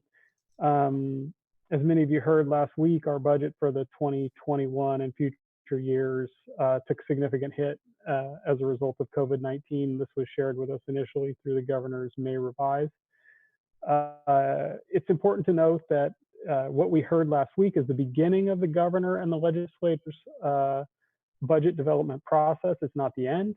And we're hoping that along the way, we'll get some better news. But in the meantime, we need to plan for this worst case scenario. A couple things that could help us would be our advocacy to our legislators to make sure that they're understanding the impacts of these budget cuts, the impacts on the expenditure side of COVID-19, and just acknowledging the important role that public education plays in bringing our economy back. But we're kind of hamstrung by A, our budget, and B, the restrictions that are in place around us as far as it comes to bringing our kids back safely. I attended the School Services of California analysis of the May revise this morning. I'm going to share a few slides from that presentation with you now to sort of paint the broad strokes of the budget scenario, and then Assistant Superintendent Hawkins is going to share some additional and more detailed information. So I'm going to go ahead and share my screen here. Hopefully it's going to go better than one of the times I shared my screen earlier. All right. So again, I want to give all credit to School Services of California for pulling this information together in short order and for allowing us to share it with you. What you see here, what I'm trying to get at here with this slide is that since Q1 of 2007 to Q2 of 2020, you'll see that we've had good times and we've had bad times. We've had times where GDP in the US rose a little bit or fell in a little bit. And we talk about the bottom dropping out of the economy in 2008. But what you'll see is what we're experiencing in 2020 is significantly worse and was incredibly unpredictable relative to what we've seen over this time, over the last 13 years and through the last recession. Again, what you see here is unemployment. We're ticking along. We're at one of the lowest periods of unemployment in our country's history. And then again, we sort of fell off that cliff and we saw us go from historic lows to historic highs in the period of about a month. And it's anticipated that unemployment could reach 20%, 24% in the future. Again, you see with this chart, you see that we've seen a steady increase in funding to try to get back to what the inflation adjusted rate that we were receiving in 2007-08. We worked really hard to get back to that. We were getting very close with the projected budget for 2018-2019, only to see the rug pulled out from underneath us for the 2020 and 2021 budgets. So, this is something that in all of these charts, you see things going along pretty well, and all of a sudden either going off a cliff or the rug pulled out from underneath us. There's a little bit of good news in the budget from the governor. He is providing some short-term relief from some of the CalSTRS and CalPERS price increases over the next couple of years. This is temporary relief, but it's something that we're thankful for. It does not do much to offset the estimated 10% reduction in the LCFF funding, but it does make a difference. And so I don't want to only point out the bad news. There is a little bit of good news. As Trustee Milrick was mentioning earlier, it is not just the local control funding formula that is reduced. You see all these other small categorical programs that are also reduced. A couple of them that make a big difference to us would be the Career Tech Education Incentive Grant Program and also the Adult Education Block Grant that was cut by as much as 50%. It's kind of, the budget is taking hits in multiple different places, and it shows up here. With this slide, what you see is based on, this is looking at multi-year projection. So if you look at where you were in blue, you had a 10% reserve. You're working hard on maintaining that. All of a sudden, we get this new budget information about the 2020 budget. If you don't make any fiscal changes, the average district's budget goes down to, the reserve goes down to 4.2% in the first year. It goes negative 1.7 in the next year, and then further negative in the following year. So this is why healthy districts maintain significant reserves for times of unexpected revenue decreases like this. And this is also why we're going to need to make significant cuts, because if we don't make significant cuts, we're going to see ourselves in the same place as this imaginary district here. So again, you're going to get more information on the budget. I just wanted to share a little bit with you, do a little bit of forecasting with you, and let you see some of the things that we are up against. So that's my report. Elizabeth made it. Hey, wait, hold on. Yay. Hey guys. Welcome. Do we want to have Elizabeth do her trustee report if she's ready? Yeah, whenever you popped in, we were going to turn to you, and hopefully you could do your report out if you'd like. Oh my goodness, I'm so happy this worked. Thank you guys. I've been having some technical difficulties, but I'm happy that this turned up and prevailed. Yeah, we can hear you clearly now. Yeah. Oh, thank goodness. Okay. That makes me feel better. All right. So one thing I would like to update you guys with is that I wanted to prioritize student feedback after the important decision was made last week. And so I felt like it was my duty to kind of collect input from a variety of students to see what we could be doing better in the future if a situation like this ever pops up, and what we can learn from this. So one thing that was a common theme among the student concerns was that they said, if we are ever in this situation again, it is most beneficial to give students a brief warning that March 13th might be a date to really have to reconcile with our grades, because I feel like a lot of students were pretty disappointed that they didn't get some sort of warning. And of course, this is a new time for all of us, but just to think about down the road what we could do. And then also many students struggled with the facts that grades couldn't be changed. And I know this varies despite the circumstance, but I'm thinking maybe we could work on having sort of a culture of lenience to each student's situation, and and being very understanding. And I think, that's something that a lot of you prioritize this time around too. Lastly, I think that I heard that from many students that they said they wanted to participate, but felt like they couldn't through the meeting. And so I think that we could improve our community's democratic system by making, getting the word out there more about public comments. If there's an important meeting like last week that pops up, maybe we'll make it clear to the schools to post on their Instagram accounts about it, because there are a lot of students that want to get their voices heard about the injustices in their beliefs. But I think that's one way that we can definitely improve next time. Unmute. I need to unmute, sorry. Appreciate that, Elizabeth. The feedback is helpful. I know it's after the fact, but as you said, we can learn from this, and we did some takeaways, and so we absolutely appreciate that. Anything else you want to add of what's going on in the world of San Marin? Or that's all I have right now. Okay. I'm yeah, ready for some. I know it's the priority. Yeah, thank you very much. Thank you. Okay, and Superintendent Casca, you were done, is that correct on yours? Okay, and if you could send the board that slide deck, that would be appreciative. And we'll move on to non-agenda public comment. And we are going to adhere to we do have some non-agenda public comment. We're going to adhere to the 3-minute rule and a maximum of 20 minutes total for non-agenda public comment. And I will keep track of the 20 minutes and I'll give you a warning of when we're close to that, about a minute out, and we'll go from there. So I will turn it over to Ellen and Superintendent Koska to begin the reading of our public comment. Thank you very much. The first one is from Katya McHaney. It just says 2020-2021. Please resume in-classroom learning for our students. At this point, the cure is worse than the disease. We are crippling our economy and damaging the future by robbing our students of school. Masks can be worn, and parents who are afraid can keep our children home, but we should have a choice in this.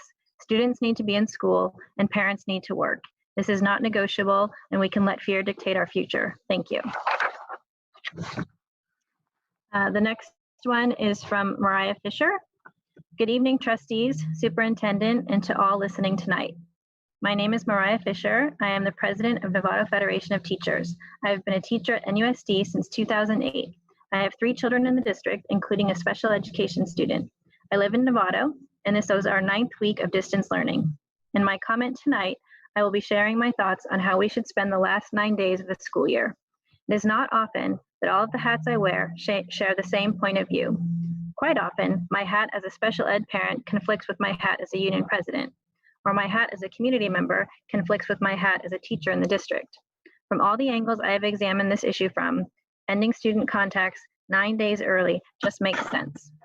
As a parent, 2 of my 3 children are ready to be done, but this has been an emotional struggle. I feel sad for their teachers who try to engage and who want participation. I feel sad for my kids who finally want to turn off screens and are longing for a week where they don't need to stare at one. My daughter begged me to let her bake all day today instead of staring at her Chromebook, and I let her. Fractions at their finest are in my kitchen. I can't express the gratitude and appreciation I have for all of the amazing teachers who have supported my 3 kids through this challenging time. As a teacher, I have 94 students who I miss terribly, and I can truly say I am doing all I can to engage them. I am thinking way outside the box on how to keep learning going, connecting with them virtually, one-to-one, whole group, small group, via email, Zoom, Google Chat, phone calls, and texts. We are making videos, playing virtual games, laughing, crying, sharing work, but it's slowing down. I went from 85 to 95% attendance and participation to 30 to 40%. There are students I haven't heard from in weeks. I have checked in with them or their parents and have been told that they are okay, but also done. Students and parents are closing the Chromebooks and saying no more, and I get it. As union president, our teachers are stressed, worried, tired, and also ready to close it down. While we are trying to engage with our less than 1/2 students that are showing up, our mind is on next year. When, how, who, what, budget cuts, class size, in person, online, to Zoom or not to Zoom, sink access, hot water access, sanitation, social and emotional well-being, new students in the fall digitally, how to build relationships through a screen. All of these questions and 2 paid days to take care of it all. 1 day in June and 1 day in August. With the budget the way it is, I do not expect NUSD to pay us to come back earlier in August. But can we think outside the box with the days we have in June? Is it really the best use of our time to engage with less than half of the students while there are all of these critical issues to address? The last week of school is always about closing out the year. I've been a parent in K-8 and have taught at San Marin, so I have the K-12 perspective on this. I know that we spend the last week wrapping things up, handing back work, taking work off the walls and off of school-wide displays, class parties, endless graduation rehearsals and prep, yearbook signing. I've got one last sentence. We need to end, that's my timer. We need to end student contacts so teachers can get into their classrooms to sort, clean, box up, prepare, and Zoom brainstorm with each other about next year. Thank you. Thank you, David.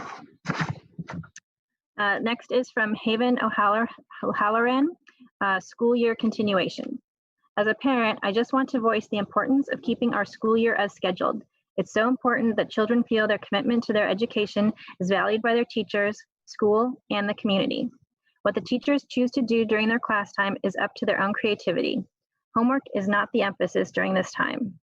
Instead, connection and reliability are what schools can provide by continuing the school year. Even if participation from students drops, it's those students that show up that may need it most. A student that might miss a few class sessions may decide to re-engage, and they need to know school is there for them. This is an opportunity for all of us to decide what we will do with this time. It's a choice to keep centered and to not allow the challenges to take us away from our purpose and our will to live a vibrant and educated filled life. The next one is from Elizabeth Pasquale, and the subject is End School Before 6/11. Please end school before 6/11. Students are deciding their final grade 522. As a teacher and parent of 3 NUSD students, continuing after 529 is solely out of obligation, not motivated by what is best for our children, families, and staff. The next one is from Jessica Pridemore, and the subject is please send the school year early. That probably means end. Please consider ending our school year May 29th. Parents and kids are exhausted. Virtual learning has become busy work, and if it is prolonged, it will just hurt students by discouraging them from enjoying distance learning. There's a good chance we will need to do this again in the fall. Please let our schools have time to prepare for the fall by letting them be done 2 weeks earlier now and shifting that teacher work time to the fall work calendar when they will actually have the details they need to make real plans for the semester. Next one is from Michelle Roberts, and the subject is rushed decision on secondary grading. Board members, your decision to let students count grades as of March 13th or choose pass and complete was rushed and uninformed. Amy's last comment about students needing to report their grades if they are a C or higher completely puts many students at a disadvantage and strips away any and all motivation to apply themselves to the end of the school year. This decision is likely to directly impact my son's ability to get into the university of his choice. He is the kind of student that will start off the semester slowly, then kick into high gear as the semester progresses. He has 3 C's recorded as of March 13th. Since March 13th, he has raised 2 of those C's to B's and 1 C to a C+, and for what? What motivation will students have to apply themselves between now and the end of the school year? I am fine offering students a choice, but only if you give them a choice to record their end of semester grades as well. Give the kids who are applying themselves through the semester a chance to shine. If that is not an option, please go back to the pass and complete across the board. Thank you for your consideration, Michelle Roberts. This next one is from Liz Duffield, and the subject is grading policy, later deadline to choose grading option. My son is a junior at San Marin High School, and I'd like to convey my extreme concern regarding the impact the current grading policy will have on him at a pivotal time in his education. We've learned that, like many boys of his age, the sophomore year can be rough, but many turn it around in their junior year in order to be competitive for college, and more importantly, become mature, prepared, self-motivated, curious, and tenacious students. This is exactly what is happening to my son. He's performing at a level that is magic to watch because he's finally seeing how his hard work and diligence is paying off with his best grades ever. The concern is that by forcing him to choose the pass-fail option based on March 13th grades, the school is not recognizing the effort and results he is delivering daily and putting him at a disadvantage. Moreover, the impact of the pass-fail option teaches him that it's okay to do just enough to get by. That is the definition of mediocrity. I urge you to follow what many other institutions are doing by allowing the decision of which option to choose much later in the term, using the grades up to the final deadline for the decision. For instance, UC Irvine allows students to choose the pass-fail option after 83% of the quarter has passed. The March 13th date is only 43% of the San Marin semester. Thank you for your consideration. This next one is from Kristen McAndrew, and the subject is secondary grading supplemental motion. During the last meeting, the board mentioned that most of the parents who wrote in were concerned about AP classes and the detriment of not being graded through the end of the school year. While this is true, and I even mentioned it, our son is not in AP classes. He is not super fond of school, but has rose to the occasion, to our surprise, and is succeeding and exceeding his attempt to finish out the school year. His teachers at San Marin have risen to the challenge and have provided an amazing experience and the potential for him to succeed, which he has been doing. By not allowing him to improve his grades is a disappointment and failure to his achievements. Why should F students get to improve, but not others? I believe this is against your board's mission: engage, inspire, and empower all students in a rapidly changing world to realize their life goals, and is against many of your values, namely equity, inclusion, and collaboration. I truly hope the California Department of Education comes up with a blanket model for all California public schools to follow, so you, the board, aren't making the decision. For the time being, please consider all students. This next one is from Christina McCormick, and the subject is NUSD grading policy, request for clarification. I appreciate the efforts that the district has made in allowing students a choice in grading options. I understand that no policy is going to make everyone happy. However, I do think that you owe the students an explanation for why their grades cannot improve during the shelter in place. I have 3 children at NUSD schools, and they have all been working diligently during remote learning. The teachers have been truly amazing too. All 3 of my kids were very upset to learn that their grades could not improve from March 13th, that a B+, which returned to A territory a week later and has stayed there, has to be a B on the report card. Please provide a rational explanation that the kids can understand, and you might provide some motivation to continue their efforts along with it. Or many kids may just take their March grades and check out the rest of the year. Our final public comment is from Mike Ruby, and the subject is high school students grade improvement choice. NUSD board, please consider allowing high school students the ability to choose their improved year-end grade if they want. It just makes sense. This will prevent any further fallout from this decision. Otherwise, you are telling us that students and teachers work over the past 2 months is for nothing when you have accepted distance and online learning for years. With your current plan, you are harming their chances for college acceptance and financial aid scholarships. You have the opportunity to show by your actions that your students matter. Why would you not choose to help your students during these unprecedented times? You have hundreds of very confused parents, teachers, and students. Please consider the change. Michael Ruby. Okay, that concludes public comment, non-agenda public comment. We'll move on to, and we'll make sure the board members receive the accumulation of those comments. Moving on to our staff report. This is our restorative practice update. Oh, I'm very Hi, young Katie. all of a sudden. Hi, everyone. Hi. 1 second while Chris gives me permission to share. Okay. 2 meetings in a row. Wow. I know. I feel blessed and honored. All righty. And off we go.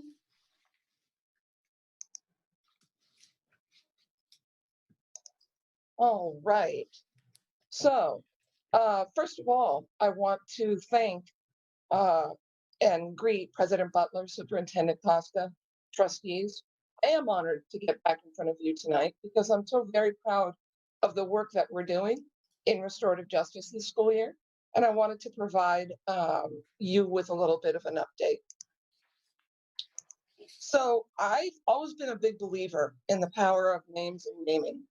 I used to read Island of the Blue Dolphins with my 4th grade students, and there's a part at the beginning where the main character is shocked that her father, the chief, gave the white interlopers his true name. By providing his true name, she believed he ceded some of his power to these visitors. M.T. Anderson has this quote from one of his books, which at the end piece is the one I liked, the part that I liked the best. To wish for anything but good, for what is said out loud is forged into truth. And the reason that I'm starting with a little homily on names and naming and the power of that has to do with one of the main goals of the restorative practices folks this year is to reframe the concept of restorative justice as restorative practices. This is absolutely in line with our culture of caring. Restorative justice has, for a lot of our stakeholders, an association with it just being a substitute or an alternative to suspension, when in fact restorative practices is much, much more than that, some of which I want to demonstrate to you tonight. It's a different way of showing up for our students. It's a mindset about relationship building. it is can be a fundamental part of considerations when we think about reentry for the coming school year. Seeds out of Berkeley is the organization that's been supporting us throughout the year. And Brigitte Marshall, she is one of the directors of that organization, working closely with a cadre of teachers, supporting them in developing their practice around restorative practices. I just want to lift up Brigitte and Seeds for the wonderful support they've provided throughout the year. I searched high and low for a photograph where all of the restorative practitioners were in one place. And I mentioned 2 weeks ago, at the beginning of the year for Healthy Novato, we had a retreat and we asked folks to list out all of the work that each of the partnership did. This was the table where NUSD gathered. So you can see there's Amber. She works pretty much predominantly with Novato High School. Tanya Rawano, who started the year as a 3-hour restorative practitioner and 3-hour as site supervisor, now is with us for 6 hours doing restorative practices. She supports San Marin and Marin Oaks. Phoebe Smith has kind of shifted her work a little bit.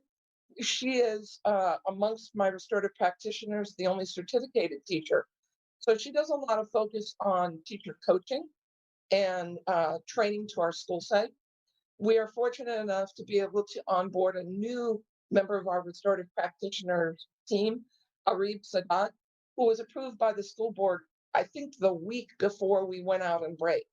So he's been he spent the first week kind of getting known at our campuses, and then school's closed. So he's been trying to kind of embed himself in the work, but he comes with a long history of supporting students, especially students at risk. So we believe he's going to be a very valuable addition to our restorative practices team. So I wanted to talk a little bit before we get into some numbers that I kind of snuck to you in the Healthy Novato presentation 2 weeks ago. I wanted to talk about other ways that restorative practices can be used. What I did here was I lifted off of a slide that Phoebe created for teachers about how they can incorporate restorative practices during online learning. So for their opening, here's just bullet points of different ways to do check-ins with them before getting to the nitty-gritty about instruction, academic instruction. And then here's an example of some options she's given to teachers and coach to teachers how to close out an online session as well.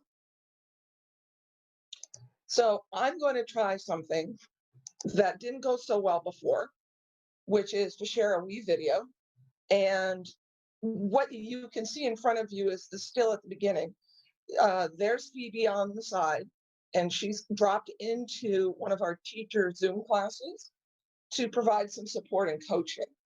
And I've tagged for myself where I want to jump in. Oh, wow, I left it right where I wanted it. Snappy, Katie.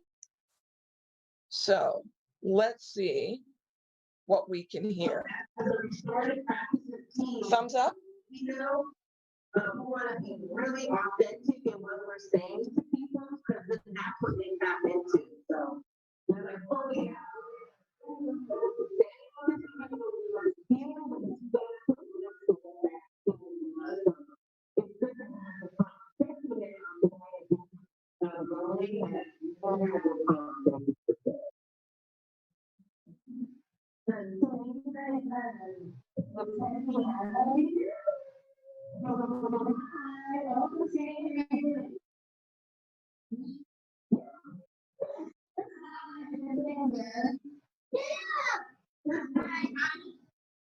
I'm so glad you made it here, honey.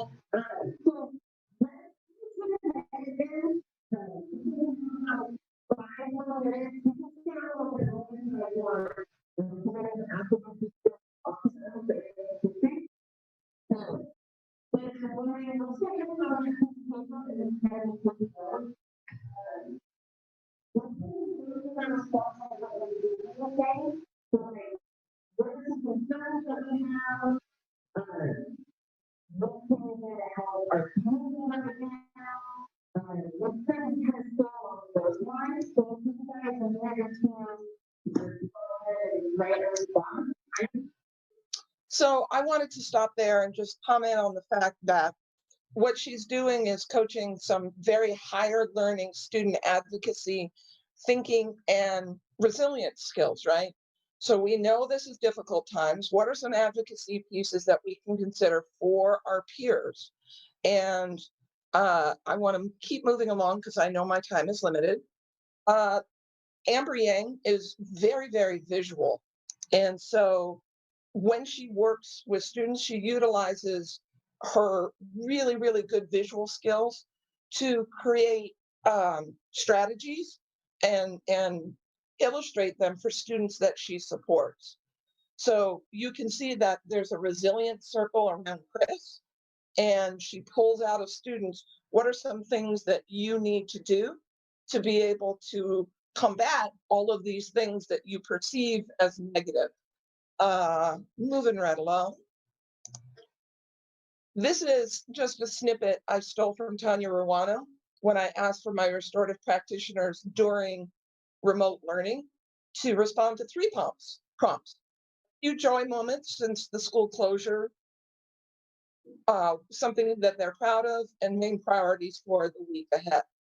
I like the middle one. My at-risk students from Rancho to Nova that I've reached out to either answer the phone or are willing to get started on the remote learning. If I left a message, either the student themselves reached out or a parent, this shows me they still want to try. This makes me happy. So these words are directly from one of our restorative practitioners. Now, Katie, we're still seeing the previous screen. How about now?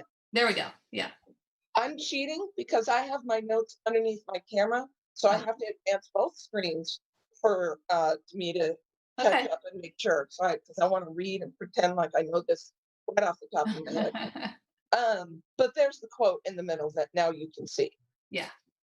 Moving along. So one facet of restorative practices is the concept of restorative justice, that a student that has made a misstep in terms of behaviors and actively restore peace with the harmed individuals, restorative justice. And we have some impressive data that I gave you a sneak peek, but 2 weeks ago, I only showed you one infraction, and that was regarding tobacco use. So the blue lines are the levels at which incidents regarding use of possession or use of tobacco product in 2018. And then the orange bars are 2019, and you can see the huge escalation of restorative practices days used in lieu of suspension. So if you imagine that, for instance, at the high school, 20 days of restorative practices in lieu of suspension across our 2 high schools, what that translates to student seat time that was not lost. These are students that still get direct instruction instead of being sent home. Onward, advancing both slides now. Possessed, offered, or sold drug paraphernalia. You can see that this data shows a little bit of escalation in terms of, so the high school, we've had lots more suspensions, but also increases in the use of restorative justice where there wasn't before. We're trying to change a mindset that the best thing to do with kids who get caught with bad substances is punish them and send them home where they can then use without any adults being around them. We need to ensure that we're doing education and we're doing the restorative work as well. So again, you can see in terms of orange, increased use of restorative justice in lieu of suspension. Again, looking at this from a perspective of seat time lost, our restorative practitioners are doing a lot of work. I really liked this part, this one. The defiance and disruption is often a catch-all for ways to exclude kids from instruction, and data from the county, the state, and the nation indicates it's used profoundly against students of color. But you can see, for instance, in high school, we had this amount of restorative practices used, but we brought down the total numbers of suspension days for that infraction by a huge amount. I mean, that's a drastic decrease. And what I want to re-emphasize is that restorative practices in full fidelity is about building relationships. So things like defiance and disruption are less likely to occur on campuses. And so that's, you know me, I'm succinct and to the point.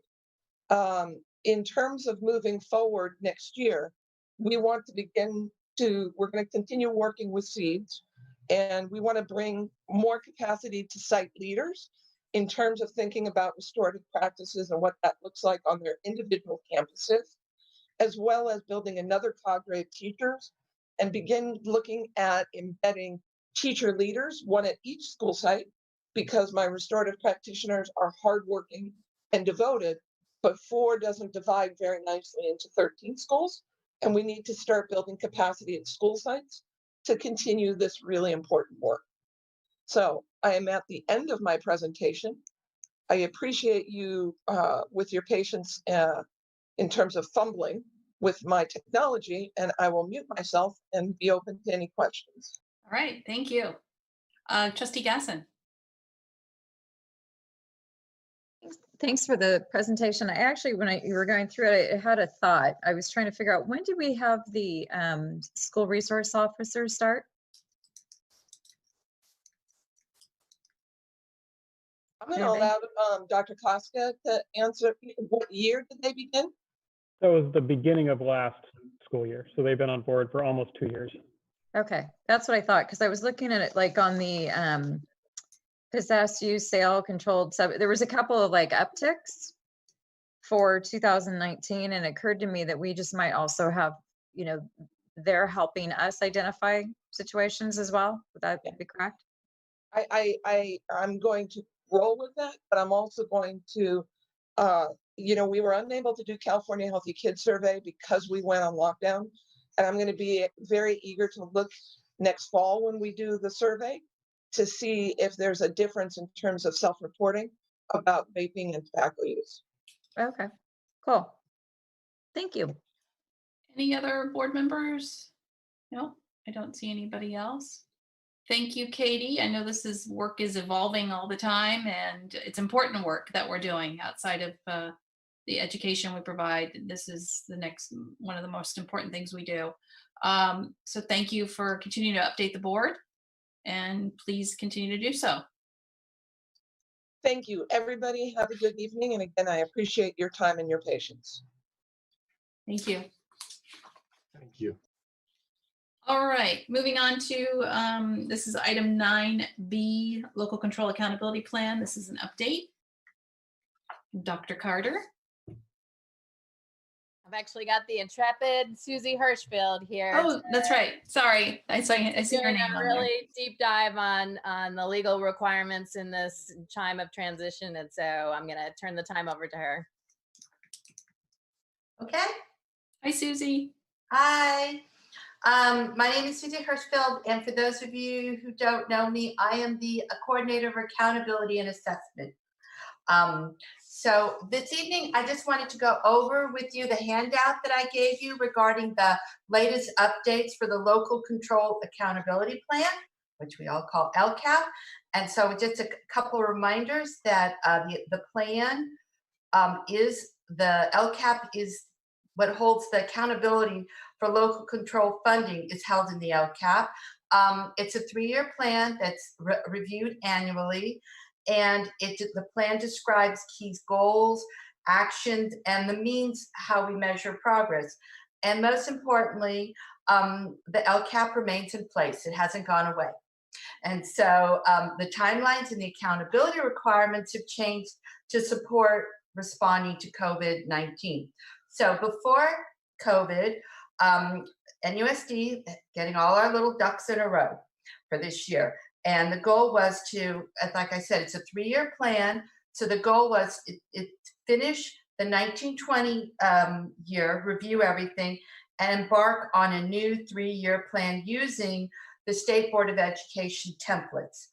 And the way we did that was Assistant Superintendent Carter, along with Superintendent Costa, and various departments created a timeline to accomplish our goals. And what we've been doing for most of the year is reviewing the current LCAP with our stakeholders to see what has worked well, and also thinking about what has been successful and what do we want to move into the new LCAP, also what we want to change. But unfortunately, we all know that COVID came, right? So doesn't mean that everything stopped. It's just, we still have a focus on meeting our students' academic, socio-emotional, and nutritional needs. But the focus is now on how we do that when schools are closed. And Governor Newsom, there's a lot of waivers and all sorts of compliance things that happen. But the thing that triggers action for us is the executive orders from the governor. And so he issued recently an executive order, N5620, and the 3 primary changes to LCAP to be cognizant is the change in the submission of the LCAP timeline, waive the use of approval of the approved templates, and submit a COVID-19 report. So I'll talk about the timeline. So we were working on the 1920 annual review and the new LCAP, and that was going to be due this June, right? So that has been moved to December, and the reason, the 15th. And the reason it's been moved is to the templates need to be changed legislatively, so they need to be approved by the State Board of Education. So they need time to do that. Also, it allows school districts to have an additional time to work with stakeholder input, depending on what the changes are on the template. And also it helps, it aligns with the first interim budget reports, which gives school districts a little more time to see exactly what's in our piggy bank for next year. And then the 3-year plan has been moved to July 2021. So the second thing is primarily thing to remember is the revised templates. We had 2 templates. We had the 1920 annual review and the new LCAP, right? Well, they've broken it up into 3. So we're going to have the 1920 LCAP annual review, a 1-year LCAP, 2021 LCAP, that are both due on December 15th, and then a 3-year LCAP that isn't due until July of 2021. So also the state has in response to COVID, they've asked school districts to provide the community with a report on how we've responded. And this report, it's not a long report. It's about 5 questions that they want the answer to be pretty succinct. It's basically they're asking school districts to memorialize for the public what we've done in response to it. So the things they're looking at, the questions are, how have you changed the program, with distance learning? How are you addressing the needs of our unduplicated students like English learners, foster youth, our low-income students? They also would like to know, how are we continuing to deliver school meals while maintaining social distancing? So those are the things we need to, they're asking. The required compliance actions are you guys get to approve it, and that will happen in June. And then once it's approved, we post it on the NUSD website in English and translated into Spanish. And then we submit the report to the Marin County Office of Ed. The one thing you should note that unlike the LCAP where we submitted to the MCOE and they come back with a response and maybe things they want us to change, we don't do that with this COVID report. We just submit it. So the key approval is yours. And once again, that'll be coming in June, okay? So moving forward, NUSD continues with the LCAP process. Just want to remind you, the thing that's coming up is that written COVID report. They'll be presented to you in June. Also, we're continuing to gather report input for the LCAP, doing it virtually. And Dr. Carter has created a Facebook video and a survey that we're sending to our PAC members and also other stakeholders and the public to view and to provide input.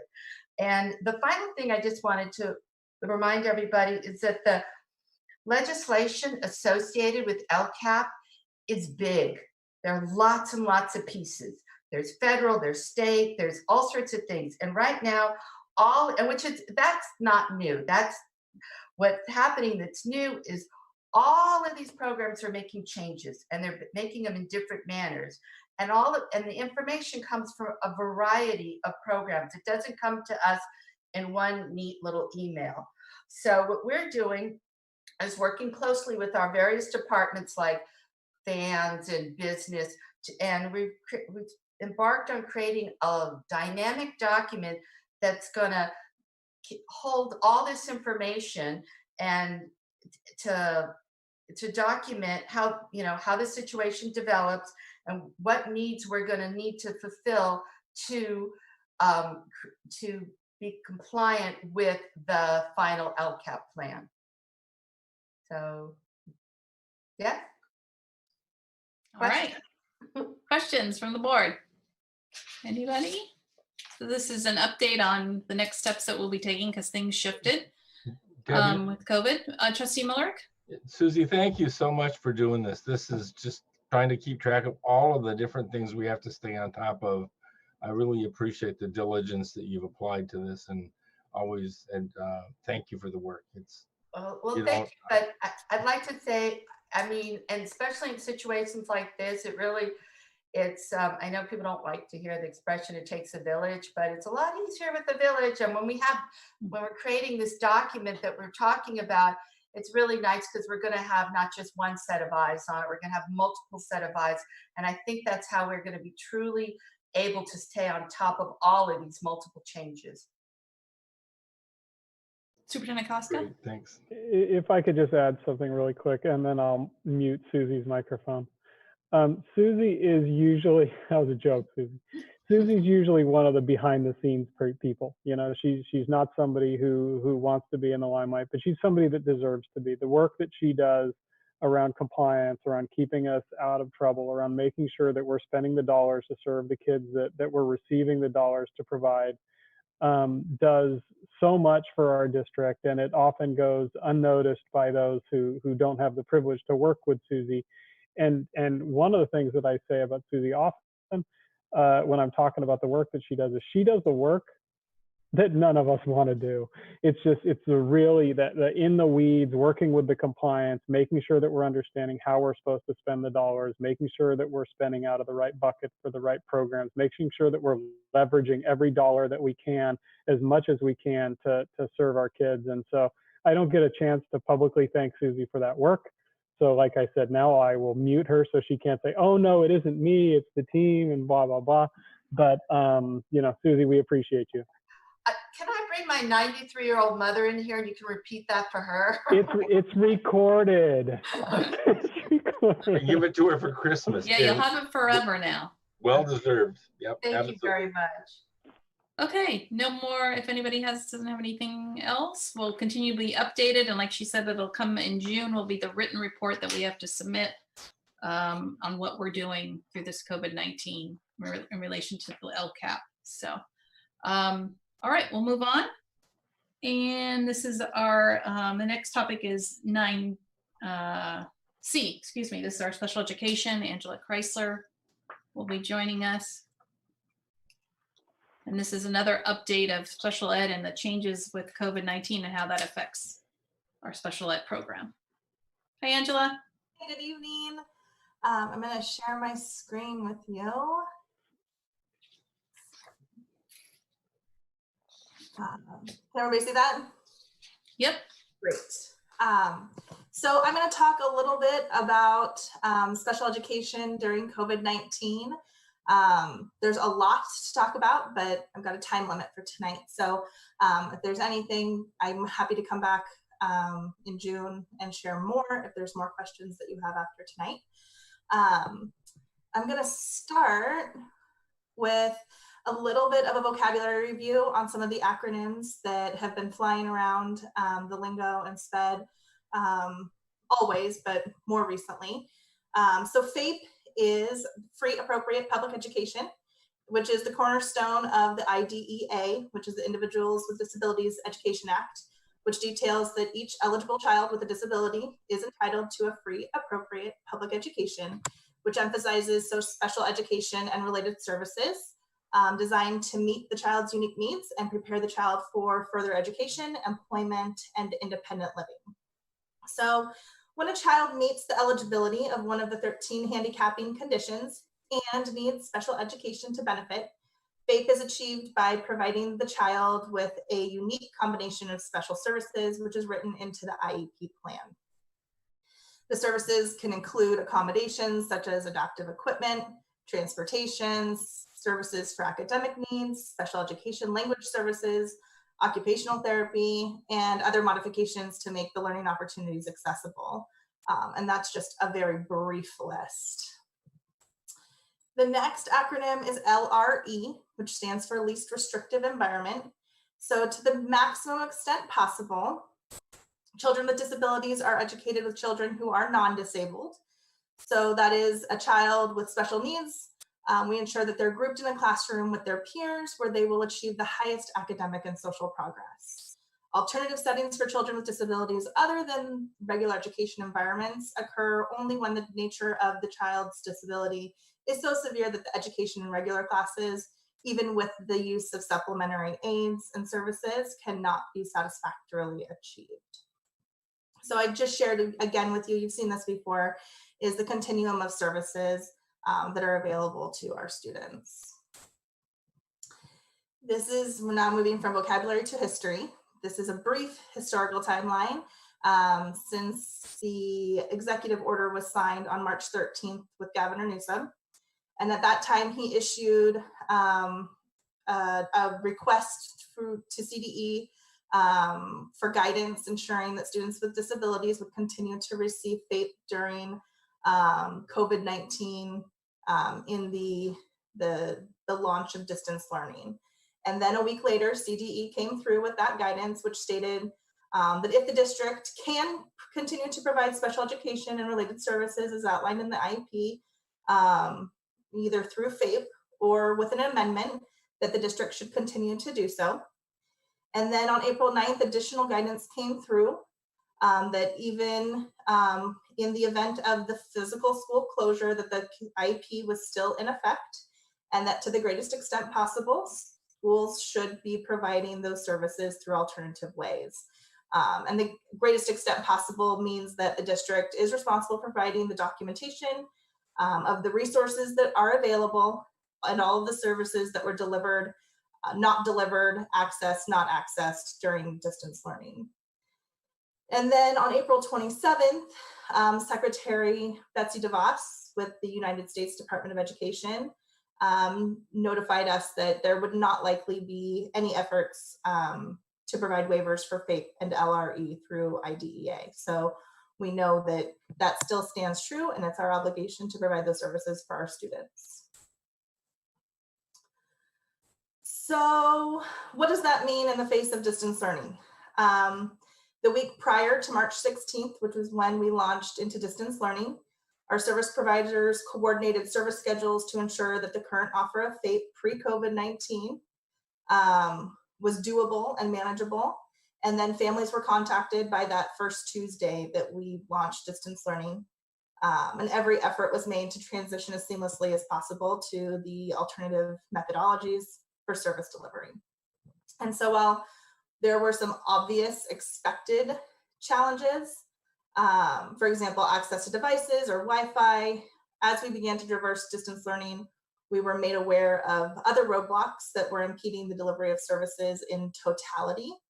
So through needs assessments, we could remedy some of these issues, but we're also faced with the reality that there's just some barriers that we were not able to remove.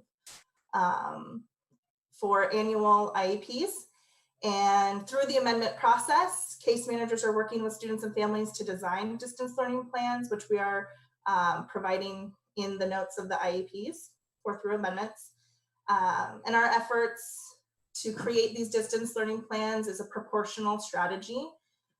So under these temporary conditions, we're trying to be consistent with that proportional approach that correlates to the adjusted model for the general education students, so that we can stay within that 9 to 2 time frame that our teachers are having touch points with our children. And our intention is that the distance learning plan will apply in the event of any other future local emergency or national emergency. And we are well aware that compensatory services are going to be part of our conversations when we return. And so we anticipate that those conversations will take place at the child's next annual IEP or at an earlier date if it's requested by any of the IEP team members. But we just want to make sure that the child has time to reacclimate to school and reestablish themselves in the community and really show what progress they have made and can be measured towards those IEP goals. Some of the challenges that have become quite present for us, and there's many of them. These are, as I was creating this, I was thinking of Letterman's top 10. So I tried to reduce it to less than 10, but given the range of abilities of our students, it's been more or less challenging for some students to access, sustain engagement, and maintain motivation through the alternative deliveries of the services. Parents and students reported early on that they were feeling overwhelmed by the expectations of both general ed and special ed services. So our special education teams really worked hard with the general education teachers to find those points where they could integrate and alleviate some of those pressure points. And the stay home health order really kind of threw us a curveball in terms of presenting some of those unavoidable gaps that prohibit the delivery of services and goals that needed to be done in person. And no matter how creative we could get, there were just some goals and services that were not able to be delivered and are not able to be delivered until the social distancing guidelines allow in-person contact. So for assessments to maintain compliance for initial and triennials, those require classroom observations, which we're not able to do. We can zoom into classrooms that are virtual and get some data, but it's just not enough to paint the picture that we need to be able to determine eligibility or draft new goals. So we will hold the Part 1 IEP right now during distance learning time, and then we'll postpone the discussion until the assessment can be completed, and the team will reconvene in the fall of 2020. And then in that same thread, it's been just difficult to authentically measure the student progress on goals through teleplatforms or the work samples from the packets. And for students who have had inconsistent engagement, it makes that process much more difficult. But there are some silver linings that we found. If you've ever had the opportunity to Zoom into a class session, your definition of educator will evolve to include descriptors that have never been attached to that role before. Their work is nothing short of amazing. So I just also want to acknowledge all of the hours and hours and countless hours of work that continue to happen offline to ensure that the online experience our students receive is maximized.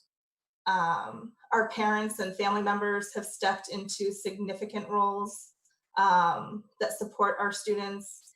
They are modeling their values for education no matter what the situation is, by helping their children log in and stay focused and maintain ongoing communication with their service providers. It's pretty impressive, the collaboration that's happening between our families and our staff. The service providers have scoured the internet online blogs. They're engaging in collaboratives for new and novel ways to innovate the delivery of services. And even just last week, we're headed into week 9, and they're still determined to keep the learning fresh. And they're just exchanging ideas locally, worldwide. It's incredible. Case management has become much more robust with an all hands on deck approach. Our site administrators have taken a very active role in working with the service providers to design the distance learning plans. We've transitioned to Safe Service Tracker, so all of our service providers are tracking the services that are embedded in the Special Education Information System, otherwise known as SACE. So we're able to track what services are made available, what services students are logging in and accessing, and which are not accessed by students. And then finally, in pre-COVID-19 times, the Special Education Department would meet once a month for professional development and collaboration. We come together. And since the suspension of site-based instruction, our speech team, our occupational therapist team, the psychs, our resource specialists, special day teachers, we're all meeting. They come together and meet with the SPED leadership team once a week. And we're collaborating, we're addressing current needs that are coming up for them. And so on top of that, our special education leadership team, we meet every morning for about an hour. And we're planning, we're providing support, we're discussing, we're problem solving things that are immediately on our plates, things that we know are just temporary or short term. And then we're looking at the bigger picture systemically, some of the things that are coming up that we know we can address long term. So, you know, we try to keep hope in times where there seems like there isn't much. But there are a lot of opportunities that are coming out of this that have been opportunities that we wouldn't have otherwise seen. So those are exciting. And once we're back in person, we're looking forward to really capitalizing on those and really propelling our special education department forward. We don't know quite what that's going to look like yet, but we're excited. So still lots of work to do, lots of new learnings to respond to, but I'm really impressed with the level of professionalism that our team has stepped up to do. And we've been getting a lot of support, so it goes both ways. So that's what I have. I'm gonna stop sharing my screen, and then if there's any questions. Yeah, we'll go to questions. Thank you, Angela. I'll wait for you so I can see everybody. There we go. Questions from the board, Trustee Aguila? Yeah, hi. Thank you, Angela, for this report. Wondering about some of the challenges that we're going through, the service that are being required, in-person delivery, and because that we're not able to do that because of the COVID. Are you planning or preparing a way to, if this happens again, and there's going to be a very small window to be able to provide these services? And so I'm wondering, this is a number 3 on the challenge page, and I'm wondering if you are working on that. So if it happens again and there's that small window of opportunity, if you have a plan to, or you're planning to tackle this opportunity.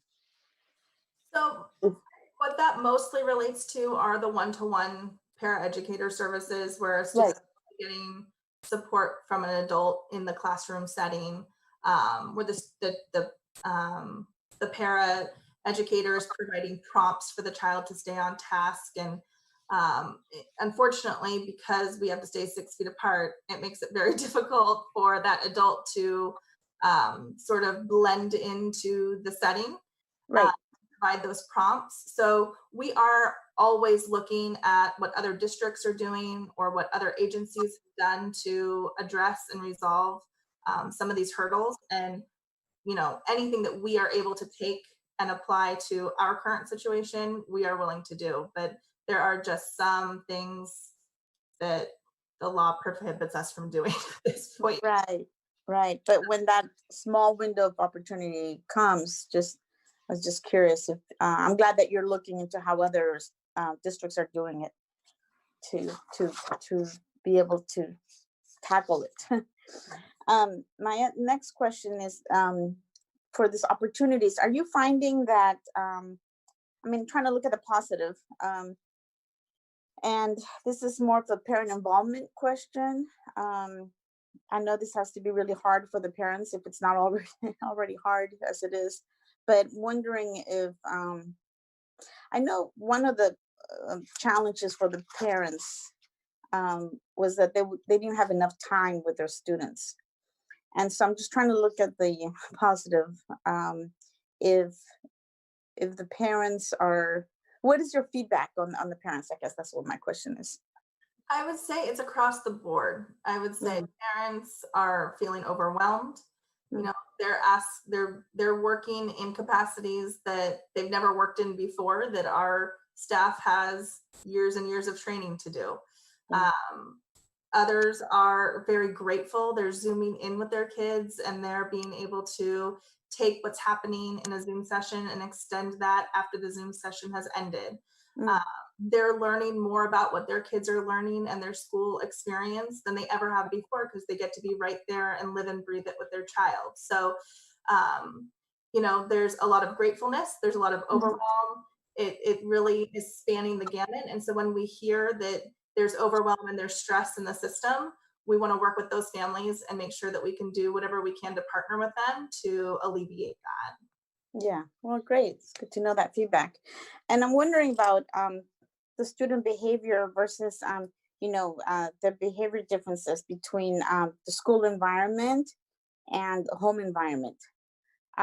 What is your feedback on the teachers? Are they able to, again, trying to be positive here, they're able to get to know the student even better because of they're in their home environment? Are the teachers learning more about the student, or is the student behavior pretty much the same regardless? Just curious.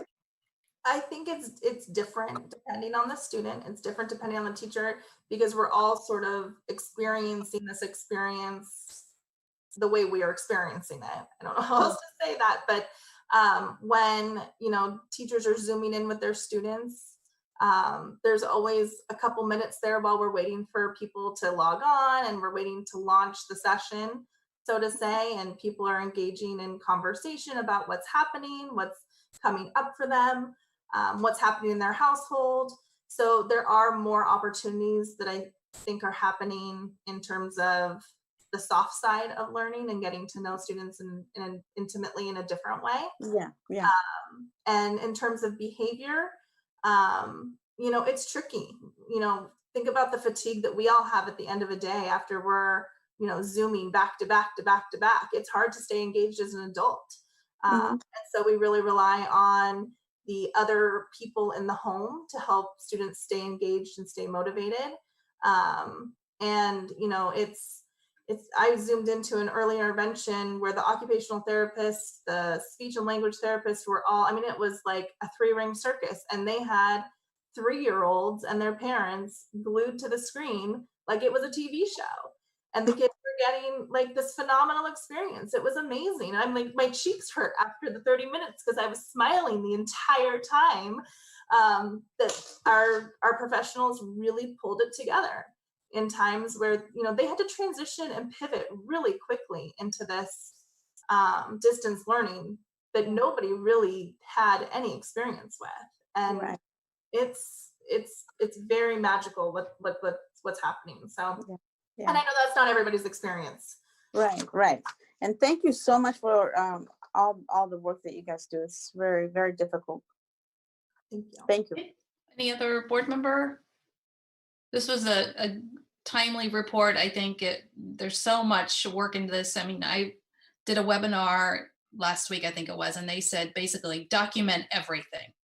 You need to keep track of everything that you're doing with each and every student, and just making sure everything's written down for future reference. And so I know there's so many challenges before all of this, so many mandates, and they haven't alleviated any of those really in any respect. You're still doing the job that you're supposed to be doing.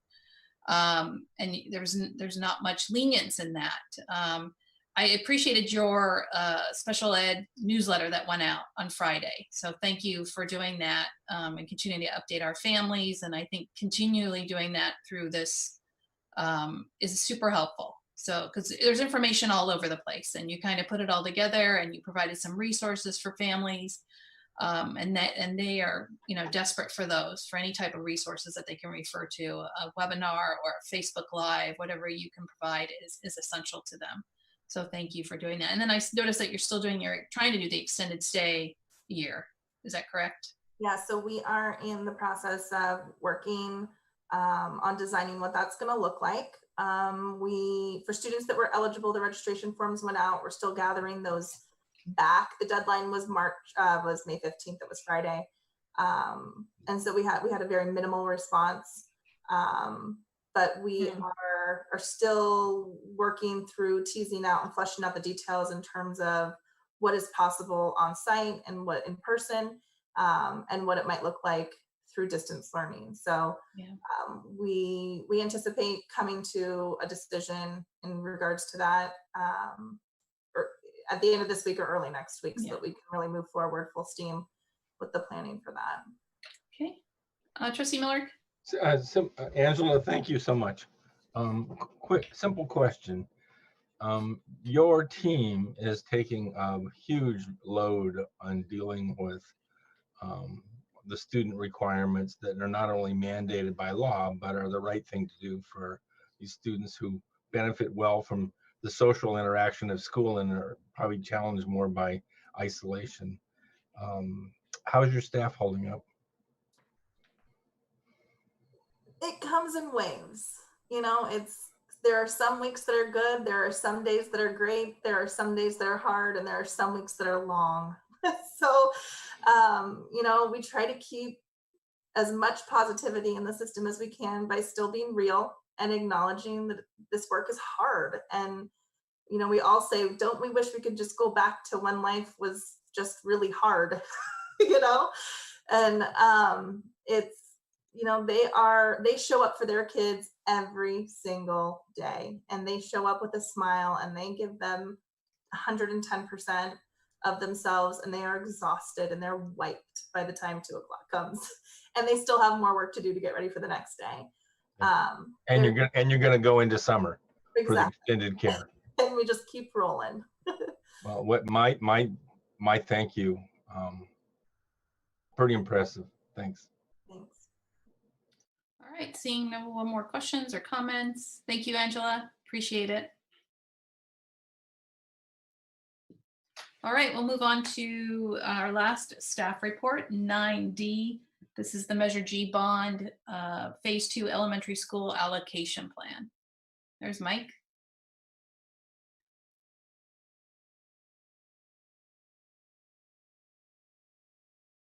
You gotta unmute. That would help. There we go. They self-reporting when Superintendent Koska mentioned that somebody named Hippie was trying to get in. That would be me.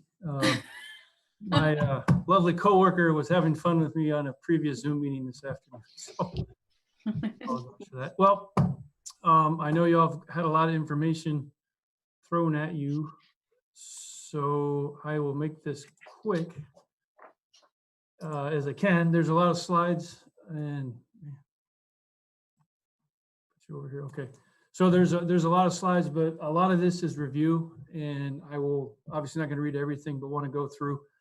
But basically tonight, just wanted to give you a staff report on the elementary school allocation plan we have for Phase 2 for the Measure G bond. We provide a few reports in previous last, I think, 5 or 6 months for the various allocations. And this is one of the few remaining that we wanted to bring to you tonight. Go over some information, kind of where we've been, some decisions that you've made before, some of the information and rationale we use to make the recommendations I'll present to you later here tonight. And then sort of a summary of if those recommendations are approved, what does that mean for each elementary school site, and kind of where would that be in total for the program.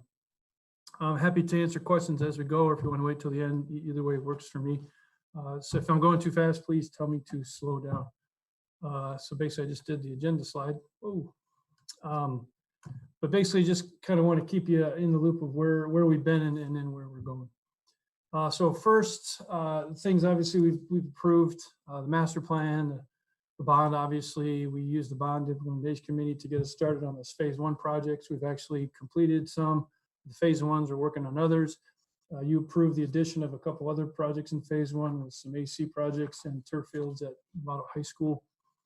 You've also approved, I don't want to confuse you, but we had a phase 1 deferred maintenance, which was the initial deferred maintenance budget that you approved. We ended up moving some of that, shifting it to phase 2 for budget reasons, to take care of some other projects that you approved back in phase 1. But we've done work on that. And then getting into phase 2 allocations, you've approved all those allocations for the elementary, middle, and high school, as well as our One to World program, deferred maintenance program phase 2. That's that 44.06 million of work in there. You also approved the remaining schools to get air conditioning. And then we have another category that had some money in there that addressed the Hill campuses, the charter school, and our C Street. So we also approved more recently the district minimum facility standards for elementary and middle school sites. And then based on those standards, you also approved 3 projects, at sites that did not meet those standards, 2 of which were at the elementary school level. And I'll go over those in just a little more detail in a few minutes. Also wanted to kind of do a review of the district-wide projects that the board's approved. And this means they're going to not only every elementary school, but every school site in general. So that's the IT infrastructure upgrade. We're doing the 2 high schools starting this summer, actually starting next week. The IT classroom IT toolkit, I know it's had a couple of different names. That's also going on in the high schools this summer. The Wonderworld Chromebooks, we've completed the first 3 years, which outfitted every 3rd through 12th grade student with a Chromebook. And now we're in year 4 where we're starting to repurpose those initial Chromebooks with newer additions. So that's year 4 of our 10-year program. I also approved new furniture. We haven't really done much on that one, but that's out there to get some new furniture for the district. And you've approved air conditioning for all school sites. We still have a few remaining. I'll go over those here in just a second. And you also approved a very big portion for deferred maintenance, which is very greatly appreciated and greatly needed. So again, not only all elementary school sites, but all school sites have these projects approved. So now I want to get into specific school sites of what's approved so far. And just to kind of explain through the slide real quick. So first off, this is in alphabetical order. So Hamilton, I only did the K through 5 portion. And by that, I mean, I took a percentage based on the CalPADS student numbers from this year to just carve out the K through 5 portion so I could compare apples to apples with the other elementary school sites. When I come back and do this for the middle schools, you'll see Hamilton School in there again for their middle school portion. Obviously, add them together, they'll have a bigger portion than you'll see tonight. So getting into the parts of each school, we have first the deferred maintenance. You can see that amount. And then the sub bullets below that are the generic areas that we're going to do the deferred maintenance. This was part of both the phase 1 and the phase 2. We also have, and then we have the 4 district-wide projects that we just went over. And to give you the numbers in those areas per school, again, I used the ratio of the student numbers using CalPADS numbers to say that, you know, Hamilton had so many students in K through 5 over the total students in the district and took their portion, and that's the dollar figure that came out based on the current approved budget for each of those projects. We did this to try to give you an idea monetarily where we're at with each school, so you could start comparing and kind of seeing if somebody's getting way more than another school. So with that, at Hamilton, they got about a little over $1.5 million for maintenance, and then their portions of the other district-wide projects, and they're standing a little under $3 million so far. And then moving on to Loma Verde, this is the same as Hamilton with the deferred maintenance and the other standard district projects, district-wide projects that were approved. But in addition, you can see they have that installation of the air conditioning that was done this past summer. We wanted to call that out as a separate project so you could know, because if I just lump that in deferred maintenance, you go, why is that number bigger? So we just wanted to be transparent on where their money was going. So with that air conditioning project that was just done, the others were a little bit, about 4.7 million for Loma Verde. Going to Lou Sutton, similar situation, except we haven't done the installation of the air conditioning yet. That is going to be done in the next couple of years, but you've already approved allocation of that money, so wanted to represent it here. And with that and their deferred maintenance and other items, they're about 4.3 million. Moving on to Linwood, here's a little bit different twist. They have their deferred maintenance, they have their air conditioning project that was just done. And then they have the standard district-wide projects as well. They're at 3.6 million roughly. Olive Elementary, again, deferred maintenance. Notice this one's a little higher. They have a little bit more work to do for their facility. And also they have their air conditioning installation that was just done. And they also have that $3 million new admin building. And that was the board approved project that you just did based on those district facility minimum standards. So that was that project.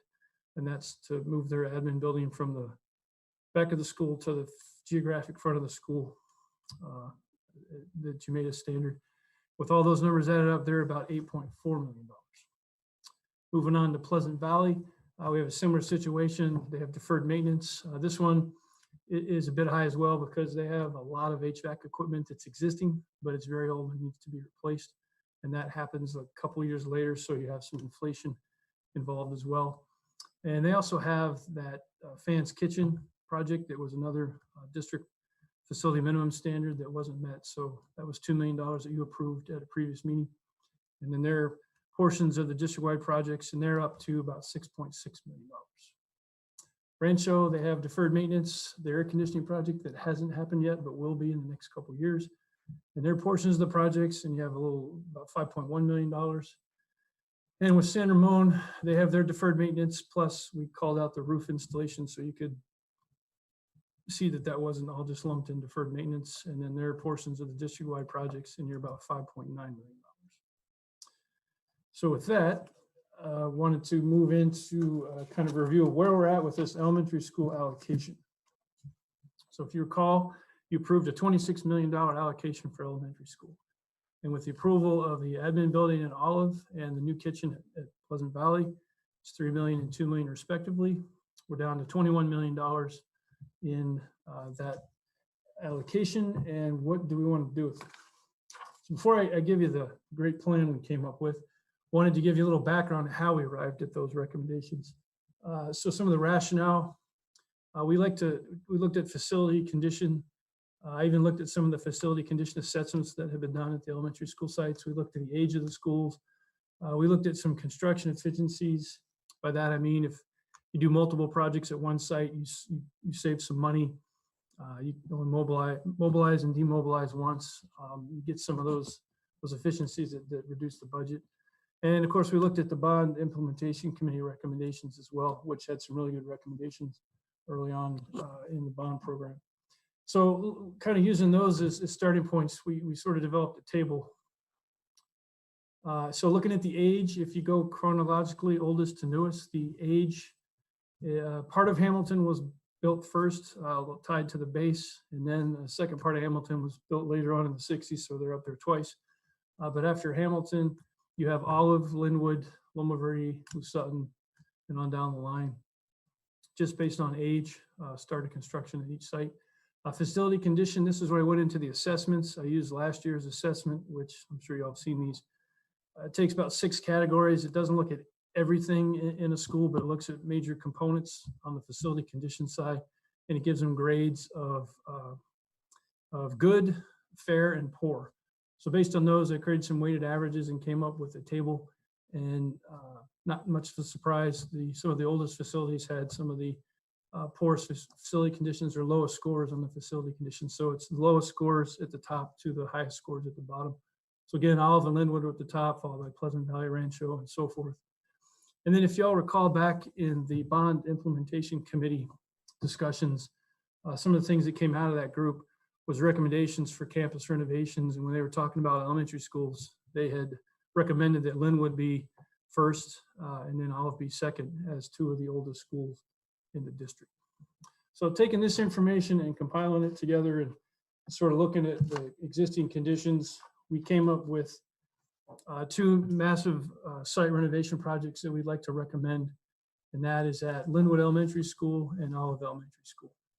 So what we have here is sort of a rough estimate, and this is a cost per square foot estimate. It is not even close to a schematic design estimate. It is just, hey, the school has 60,000 square feet. It's so much per square foot. It's a very, very rough number is my point. We divided up the estimate into components. The first category, just to give you an idea of anything that has to deal with code compliancy. So DSA codes with construction, accessibility codes, fire alarm, and all those things we kind of put into one category. And then we just went kind of geographically around the school and lumped like spaces together. So obviously, what are we going to do with the classrooms themselves? So that was an item. And then the admin space is a different type of space. What are we going to do there? Same with the multipurpose room and the library space. And in Linwood's situation, if you remember, you already approved to move that district-wide fans service off of Linwood. We renovated the Olive Avenue warehouse and transported that service over there. And it looks great. They're over there working awesome right now. But we left a lot of old kind of weird space at the back of Linwood that we need to take care of. So there's a line item for that, which also addresses some of the front approach to the school and the drop-off pickup zone that was covered by that old fan space. So all said and done with Linwood, you're in at a little under $9.5 million to do a renovation there. And on the same side over Olive, we have their components and they're at about $7.3 million. Rounding up, again, rough numbers at this point, about $17 million to do two campus-wide site renovations at both Linwood and Olive. So just to give you the definition of what do you mean by modernization, Mike? Well, let me tell you. That word means a lot to a lot of different people, so we wanted to give you a little more information and detail behind that. So basically, modernization is where you kind of go in, and it's not quite, for the term, take it down to studs, which means you rip everything, including drywall. You don't quite go that far, but it's pretty close. But you're upgrading out an old dated electric to make it up to code. Same with plumbing, same with mechanical, fire alarm, code upgrades. We also look at lighting and we replace it with energy efficient lighting if it hasn't already been done. We rip out the old flooring. Some is encapsulated old stuff that we want to take out, remove. We repair any issues and just settlement cracks with age with the flooring, and then you put in a new non-wax vinyl tile floor that's very low maintenance. Same with ceiling tiles. If you do have a drop ceiling in the school or classroom, you replace just the ceiling tiles with the new lighting and everything. Gives you a whole new look, and obviously a new clock bell system, which is sort of tied to the fire code and alarms and those things. So that's kind of what we mean by modernization. And because I'm a very visual person, I find pictures work very well. So I wanted to give you some visuals of what we've done in some of our spaces already as an example. And then I borrowed a couple photos from some other school sites from the San Jose School District that did some recent classroom modernizations. The upper left photo that you're looking at is actually what we did to the model classroom at Lou Sutton. As you can tell, we didn't quite rip the drywall down, but we ripped just about everything else out. So you're looking at the concrete floor, and it did have some settlement cracks we needed to fix. We ripped every casework and even the kitchen sink we took off. We took out all the ceiling tile and basically got it to almost back to its bare guts, in which case we were able to rewire and do some other things here. And this is what we're looking at doing across every classroom at both Linwood and Olive. And to give you an example of what it could look like, the picture to the right is again a photo, I believe, from the Lou Sutton model classroom. If you can see the flooring, it's vinyl planks that look like wood planks, like a pergo floor kind of thing, except it's very low maintenance, no wax, easy to clean, scrubs right off, and very much an improvement and a maintenance reduction from what we currently have. What you see is a slat wall with containers that are in the slats for storage vertically, take advantage of the vertical space. And if you remember, most of our classrooms have individual air conditioning and heating units, and the ductwork is in each classroom, and some are exposed, like the picture on the top left, you see it exposed. And in this particular classroom, actually, I'm sorry, this is San Jose model classroom on the right, it's enclosed in drywall. And it creates a little alcove, so it's a perfect spot for that vertical storage. And then down below, you see two examples from the San Jose School District where they renovated classrooms that are kind of similar to ours. On the lower left, you see sort of the learning wall or teaching wall with the TV display that was added. And then they did the whiteboard panels that we're looking at. And over on the right, much the same thing. If you'll notice on the right, there's no suspended ceiling. It's an elevated ceiling like we have in some of our schools. I know Olive has this, where you have the high bay windows that let in a lot of natural light. So you have pendant lights that we'll fix, but there's no drop ceiling to replace here. We are not going to use carpet like they did, just to throw that out there. And then some other examples, upper left, another San Jose School District project. Kind of gutted it down, put in that learning wall with the TV that has yet to be added. And then these other two pictures are of Lou Sutton. Just to give you an idea what it looked like afterwards. You can see the new ceiling tile. We put in LED lights that were, you could turn half of them on or half of them off. So you had different lighting levels. You can see the flooring, they threw in some accent carpets. That's some of the new furniture that we purchased at the time. And then down on the middle picture at the bottom, you see the white wall that's magnetic and used to display right on and do other teaching there. So just to give you some visual what we're talking about with a classroom modernization, or I'm sorry, school site modernization. So with all that, go back to the math problem. We've got the $21 million left in the allocation. The two renovations at Linwood and Olive, about 17 million, leaves us with $4 million. The one thing we've talked about a few times with you is the 21st Century project that was approved by the board. I think it was around $3 million, a little under. We all know that that's not enough to buy furniture for all the school sites. And I think initially in the master plan, it was defined as 1/3 of all school classrooms get furniture.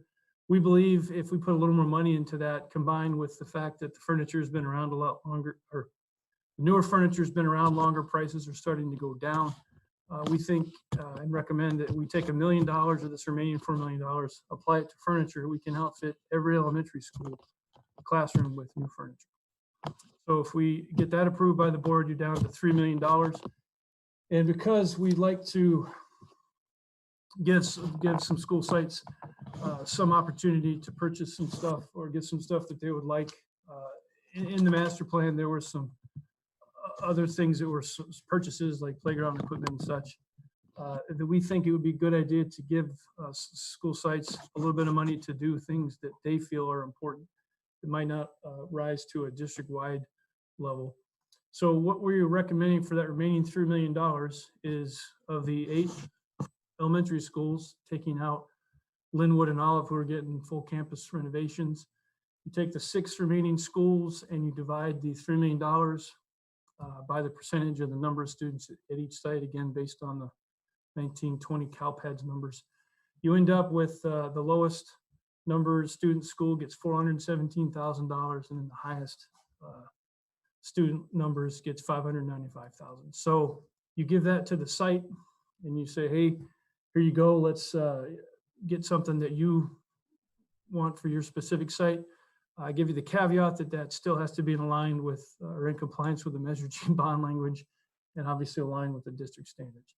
But it gives some of that flexibility and ownership back to the school sites, at least those 6 school sites. So kind of a process we were thinking that we would use to help manage that, so that you just didn't all of a sudden see something you didn't expect at a school site. We would use site committees at each site to prioritize the projects they'd like to get. We'd obviously, again, have to compare it with the bond language to make sure it adheres to that and it is in line with our facility standards. And then myself and Mr. Tony Albini, the MOT director, would obviously help with any purchasing contracts and those type of things, and also weigh in on the future maintenance costs and things of that nature, that we're not buying something we can't afford to maintain. And then again, as I mentioned, use the master plan as a starting point for some of the ideas that they like to get. And then to give you examples, I pulled this from the master plan. Not every school site asked for these, but at least, I think at least 2 or more had asked for some of these. But playground structures at the various levels, each grade breakdown, as you see, has a different size and type of equipment for the playground. A couple of schools asked for the outdoor ball wall, which is a great recess, very popular.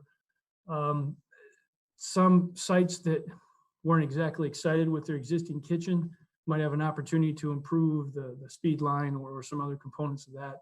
Landscaping was on a few school sites, that aesthetic approach to the school they want to improve.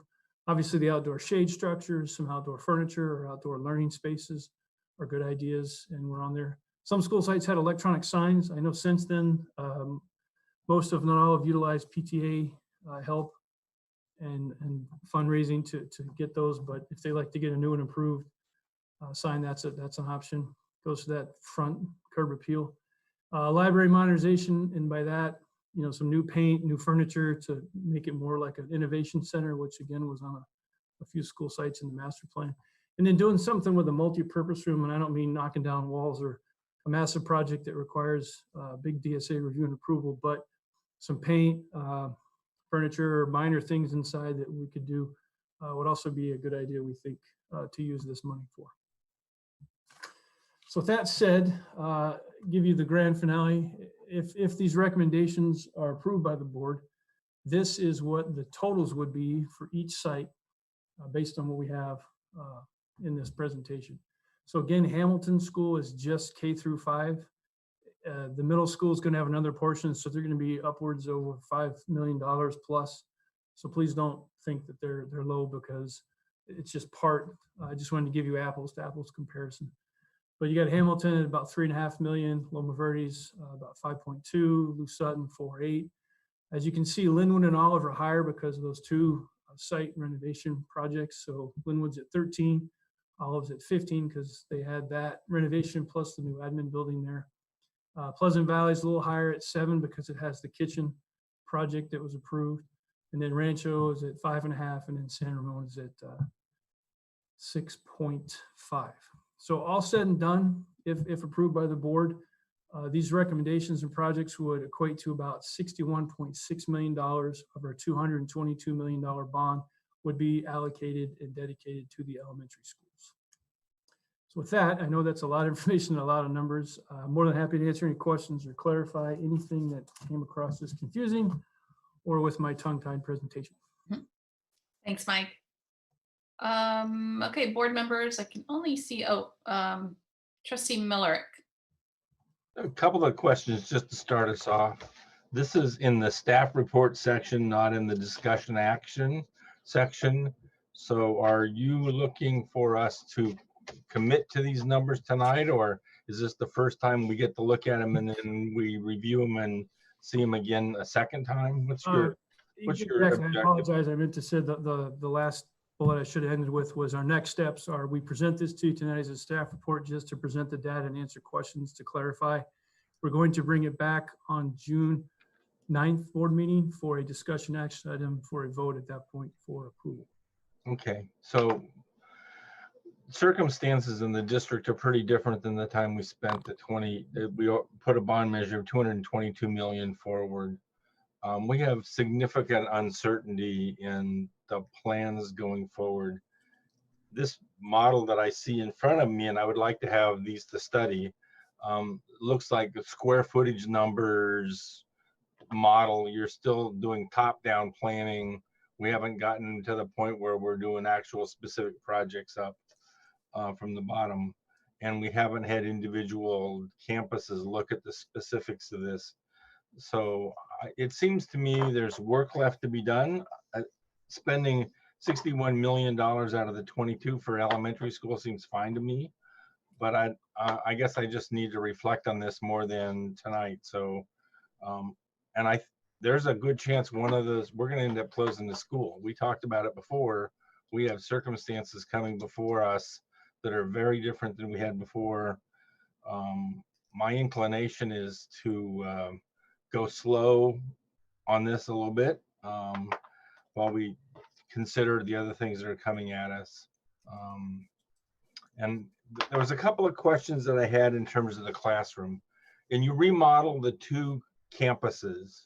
There's a couple of things that you can fix walls, you can fix floors, you can fix ceilings. Are you proposing to change the square footage of any classroom? No. Are they the standard classroom sizes that the state approves now? Are they all, what, at 900 square feet or whatever the standard is? I'm pretty sure, but I definitely, we will check to make sure. But I do know we weren't adding any additional square footage to our classrooms. Okay, so if a building's got 4 classrooms in it, it'll still have 4 classrooms exactly the size they are. It would be interesting to know if we're at the right size. And my suspicion is that hasn't changed in a long time. We probably are. I will check on that after. Yeah, but I mean, this is one of the few chances in the district's history where we can ask those kinds of questions and do something about it if it's not right. And I would like to, if we're going to do, you had money in there for electrical and lighting and everything. All the signal systems, everything, including the data networks, ought to be in that pile to make sure we're the infrastructure model, because all that's going to get mixed together.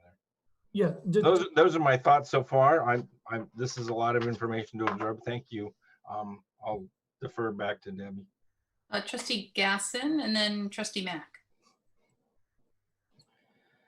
Mike, thanks. I actually have several questions.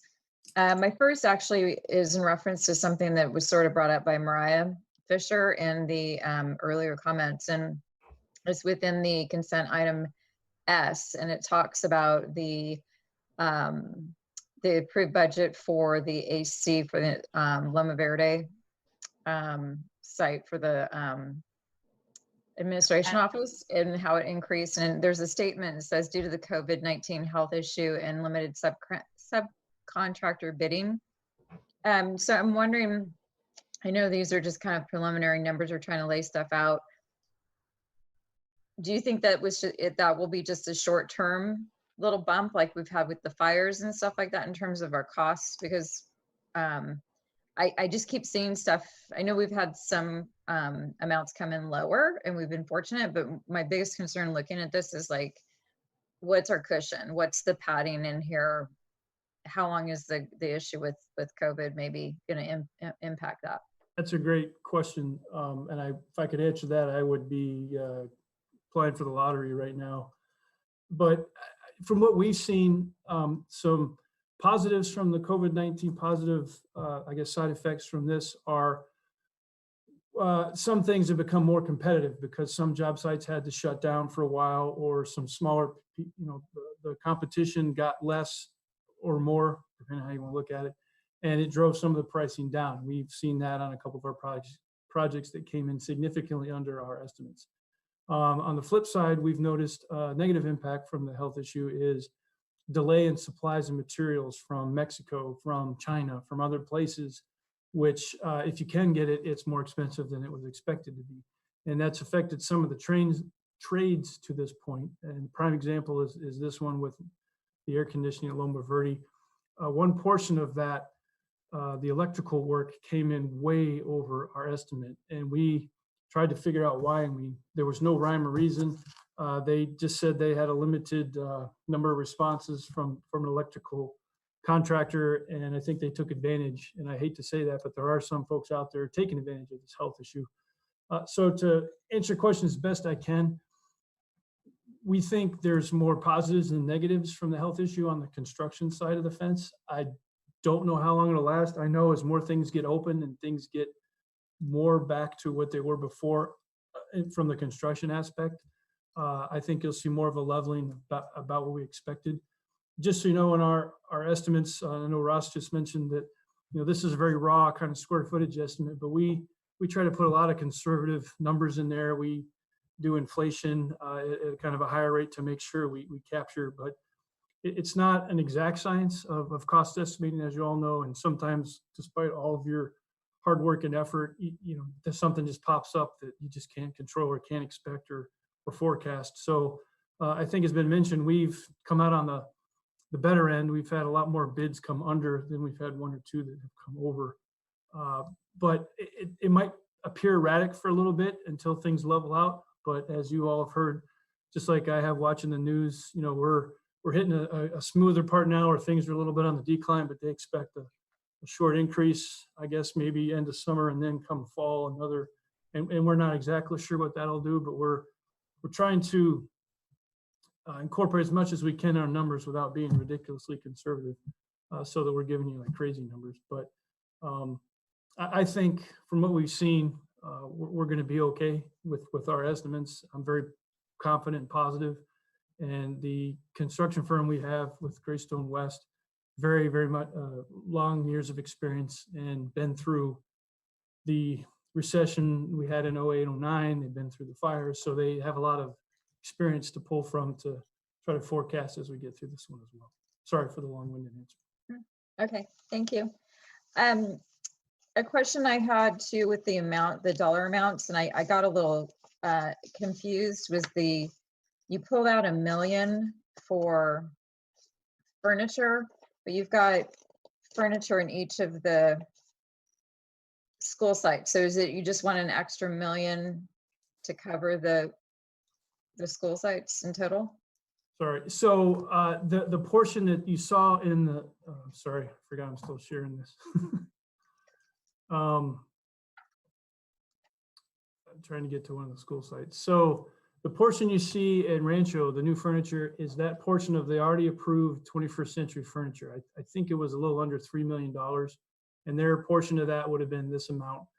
In addition to that already approved amount, we're recommending another $1 million specifically for the elementary school sites that will guarantee we can get furniture for all the elementary classrooms. Got it. Okay. I think Ross or Trustee Miller touched on it a little bit. The timing on some of this, like I'm wondering, I don't know what the staff is going to present to us in terms of our budget and potential cuts. But one of my thoughts are, I do want to make sure that our buildings are safe and the infrastructure and everything is good. So I wouldn't want to take money away from that. But where's our timing in terms of if we need to just make a decision to close a school site and having some of these improvements done on one of those locations or the equipment? Ian, so you want to tackle that one, or Chris? Yeah, I'm happy to, and then Chris can jump in if he wants to note that in terms of looking at our facilities and potentially closing our facilities, even if we close one of our facilities, we still need to have it in working order so that we can either lease it out to another vendor or school or county office of education, or work with our partners with the charter school, as they would have first right of refusal of additional schools that come online. So we still have those same requirements if we move forward. In terms of timeline of all this, I think another point, and I don't know if this is where you were getting at, Trustee Gasson, is when we can issue bonds and do these projects. And some of that will depend on where the real estate market goes over the next 7 months, as we know what our assessed value is, and therefore if we can meet our obligations under the Proposition 39 issuance requirements of $60 per 100,000 of assessed value is the highest we can assess for repayment of those bonds. Okay, so would we, I guess where I'm just looking at is the, yes, thank you for that. And then, some of these, if you look at the combined amount for furniture and classroom IT toolkits, would we still expect to have those expenses if we decided?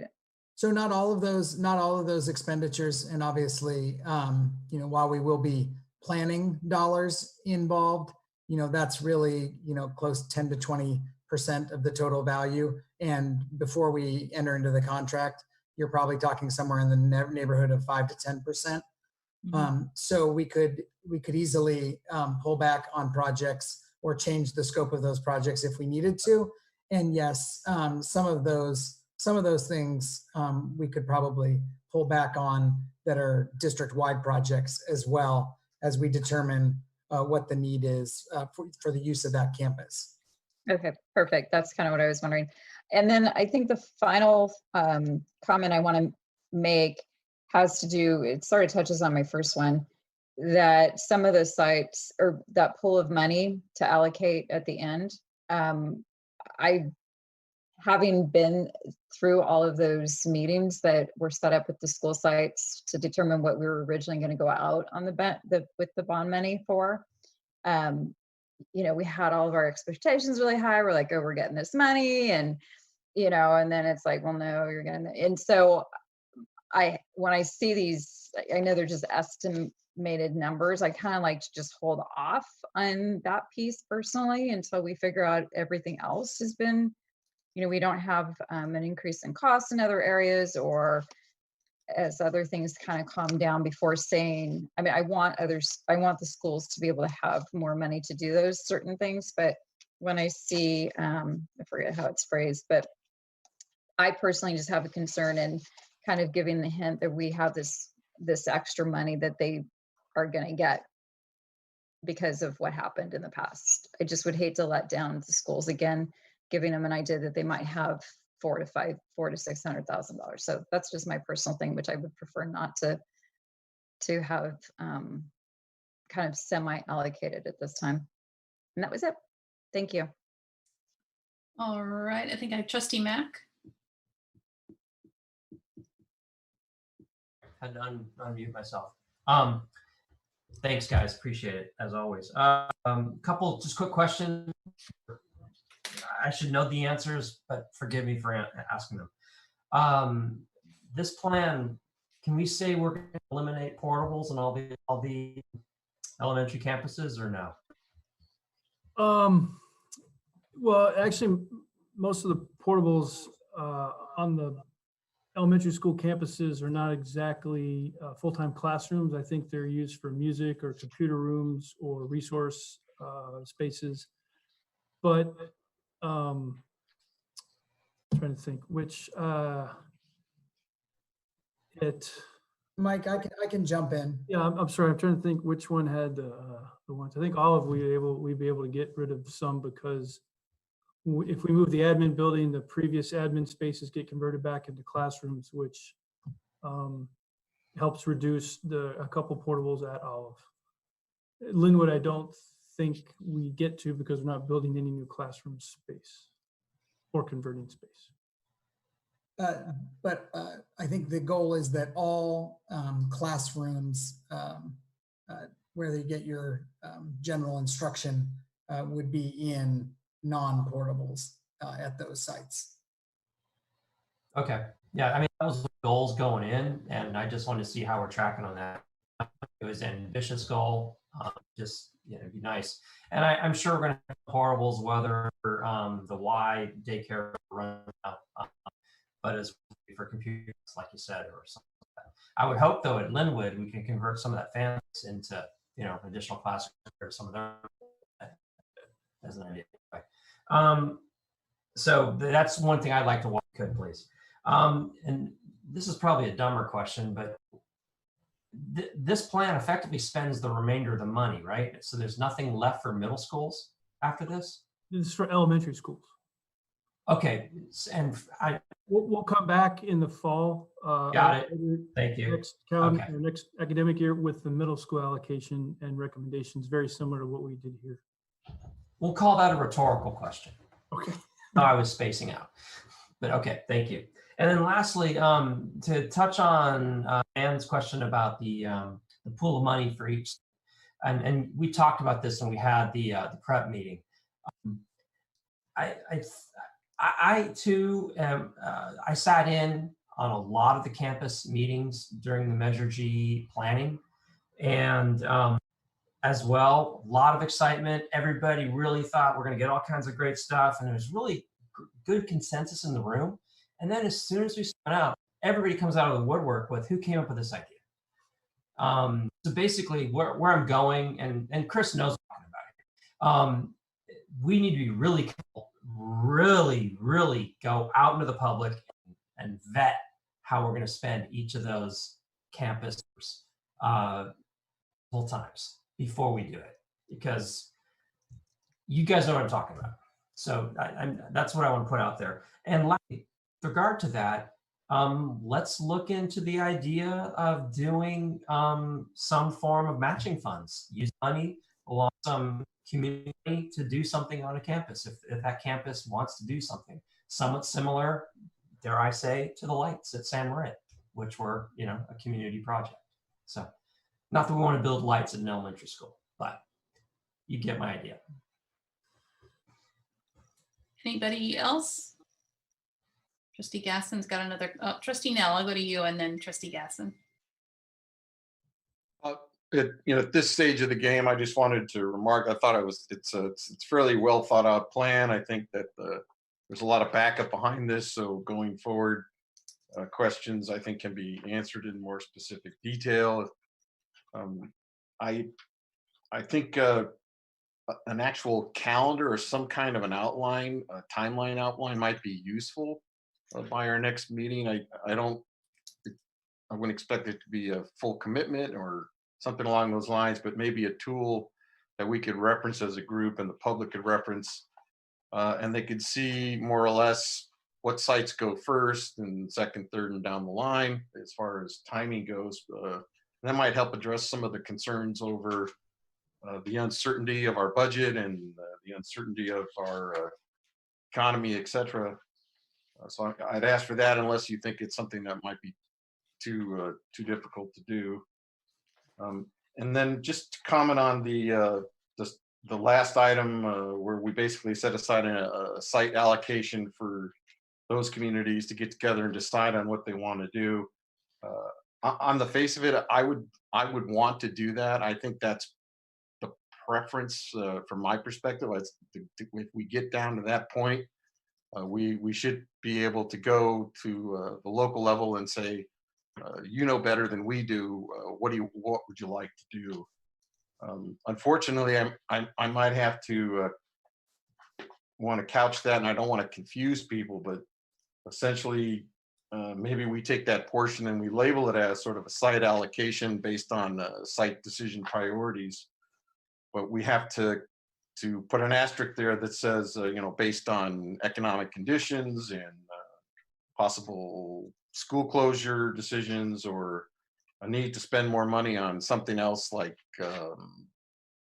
solar panels, something that would save us operationally to pay to run all these air conditioners, might be necessary. So I guess what I'm getting at on that is it's something I'd like to do, but I think maybe we put it out there as if we get that far and the money's still there, we certainly would be willing to turn it over to the sites to come up with the best use of the funds that are left.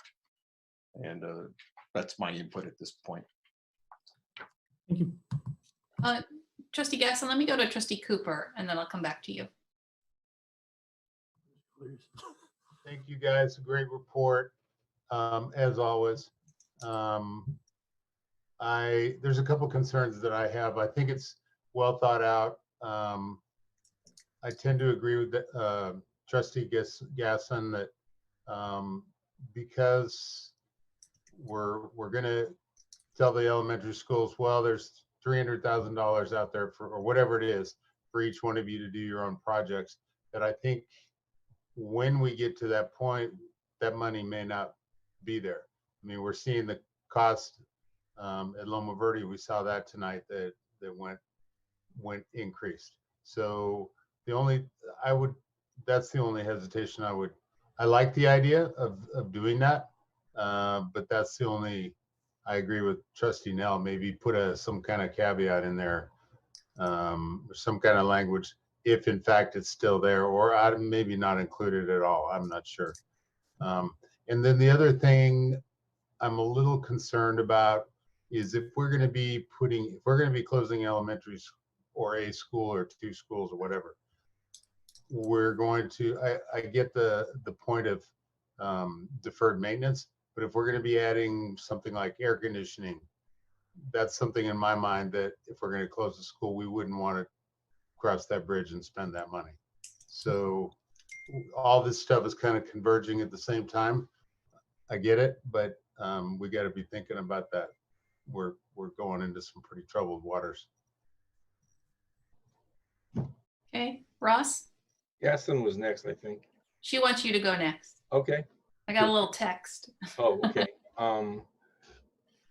We are still in the middle of a construction process. Stuff's still going on at Novato High and San Marin. I think they're getting pretty close to being pretty predictable. I don't expect big change orders, but we have 2 athletic fields that are scheduled out at San Marin, and there's lots of earthwork and the engineering work has not all been done on that. We don't even have a good solid engineering estimate based on quantities and volume. There's just lots of risk and uncertainty between now and the end of of this budget. I'm not inclined to start making promises until some of the certainty gets built back into this stuff. And I don't know if that earthwork drops $1 million or goes up $1 million. Either one's possible. So I'm inclined to be less certain about where we are. I think I've heard that from other people on the meeting. I think the ideas are admirable, but I just think we're not quite to the point where we can do that. And I want to look over everything that's been put in place and review it before we take a vote on it.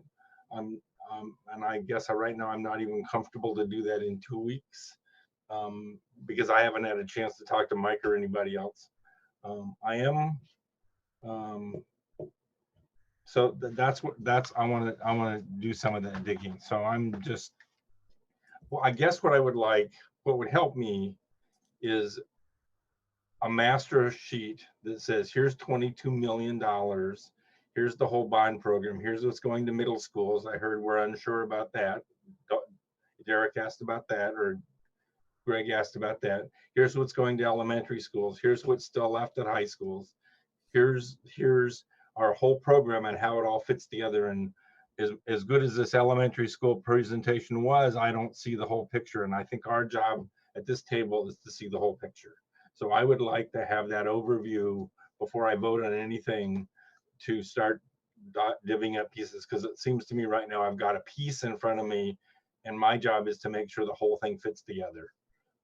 And Mike's job is to make sure the pieces work, but my job is to make sure it all fits together. So I'm looking for that comprehensive view of where we stand and some assessment of the uncertainty and the risk going forward. So those are my asks. Okay, Trustee Gasson, finally. Sorry, I had one other thing, and I think Trustee Neal mentioned it a little bit, but just like trying to figure out what comes first and next and all that, because one of the things too that is on my radar is how are schools going to evolve from this whole COVID-19 thing in terms of the furniture needs and how we're going to be set up for the future. So, is that in 2 years that we're doing that? Is it in 6 months? So having a better understanding on that before we buy a whole bunch of furniture, which may not be suitable for how we might have to evolve in class sizes or design and stuff like that too. So just wanted to put that in as a consideration as well. Great point, thank you. Okay, don't see anybody else. I agree with many of the comments made as well. So if you were to bring this back, actually, can you just talk about process, how you got to this decision a little bit more? So it went to the bond implementation committee or bond committee?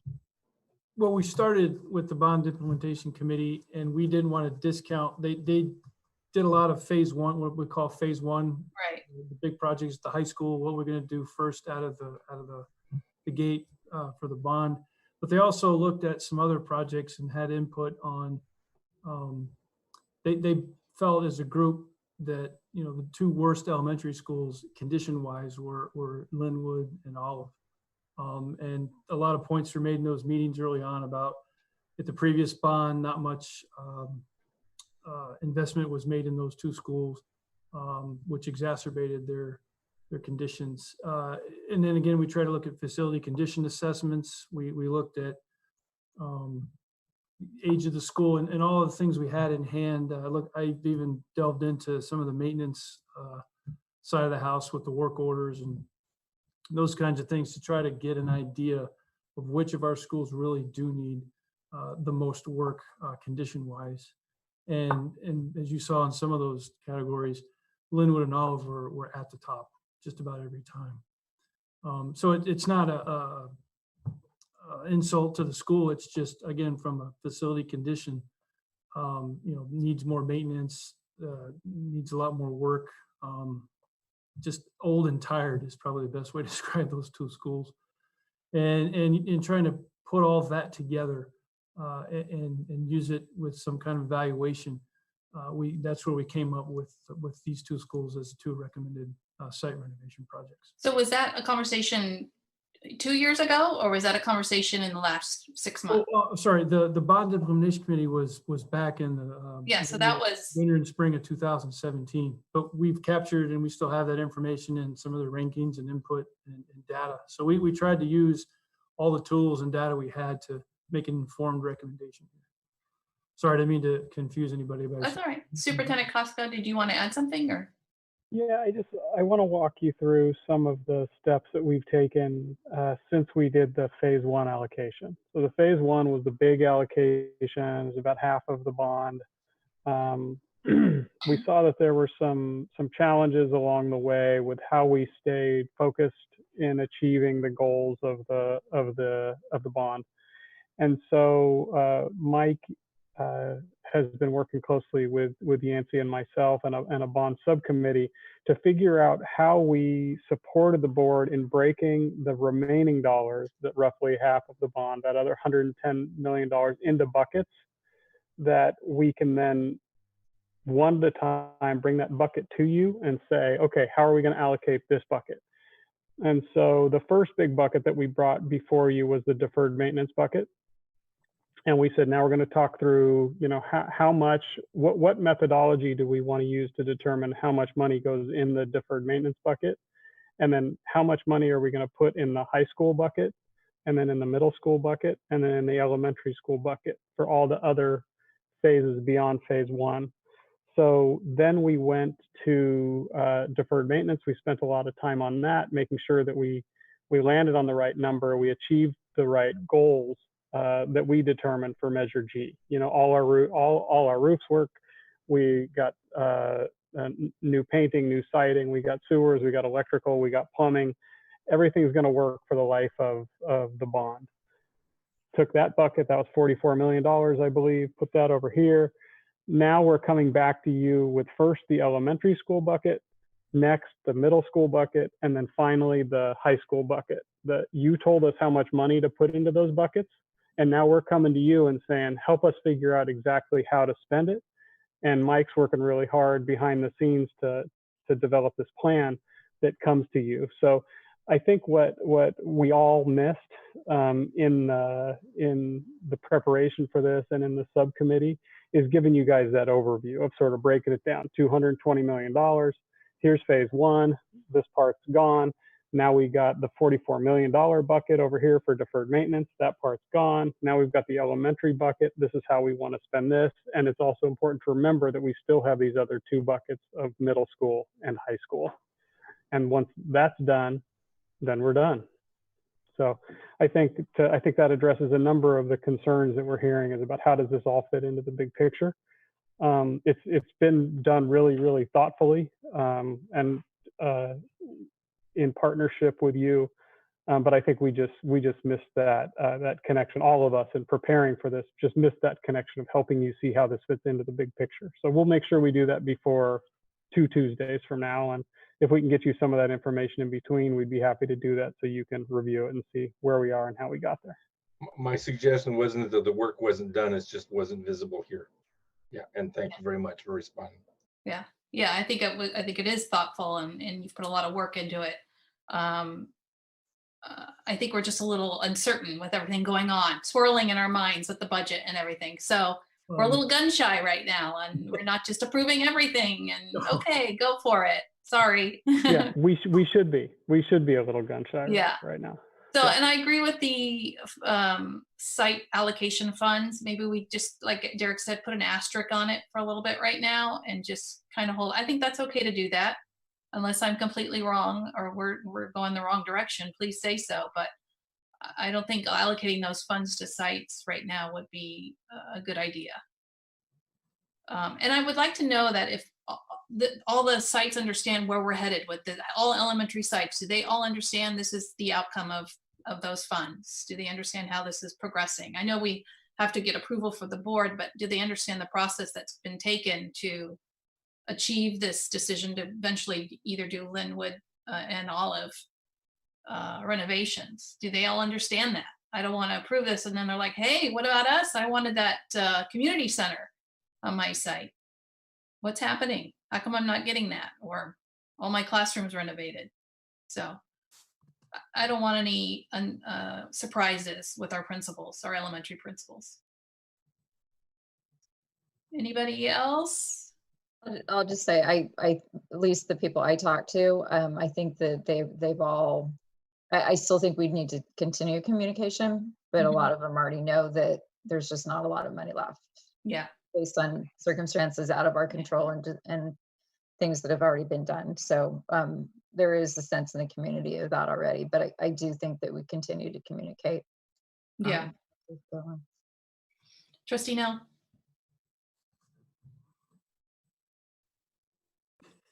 Slow on the mute button. So I just want to, I think that Superintendent Costco's explanation was accurate, and I appreciate Trustee Milrick's comment that the information is there, and that we probably really should make that part of the next meeting so that we can plug this inset of elementary into what's been done and so forth. But I kind of wanted, and as far as the last portion of it, you know, asterisk B, I would probably lean more towards less certainty that money is going to end up in that particular pool of flexible funding at the end, but it would certainly be something that we could strive for. But what I really want to get back to is the timeline question. Based on the COVID-19 restrictions and the private sector economy issues and a lot of things, spent a lot of time working on, well, how do we make decisions? And we sort of come up with a milestone pattern, or essentially we're going to, certain circumstances or things that happen cyclically get to a certain point. And at that point, we basically have a fork in the road based on what has actually happened or turned out to be.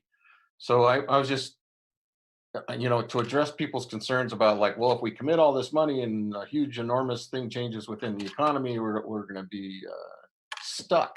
And I don't necessarily think that's going to be the case.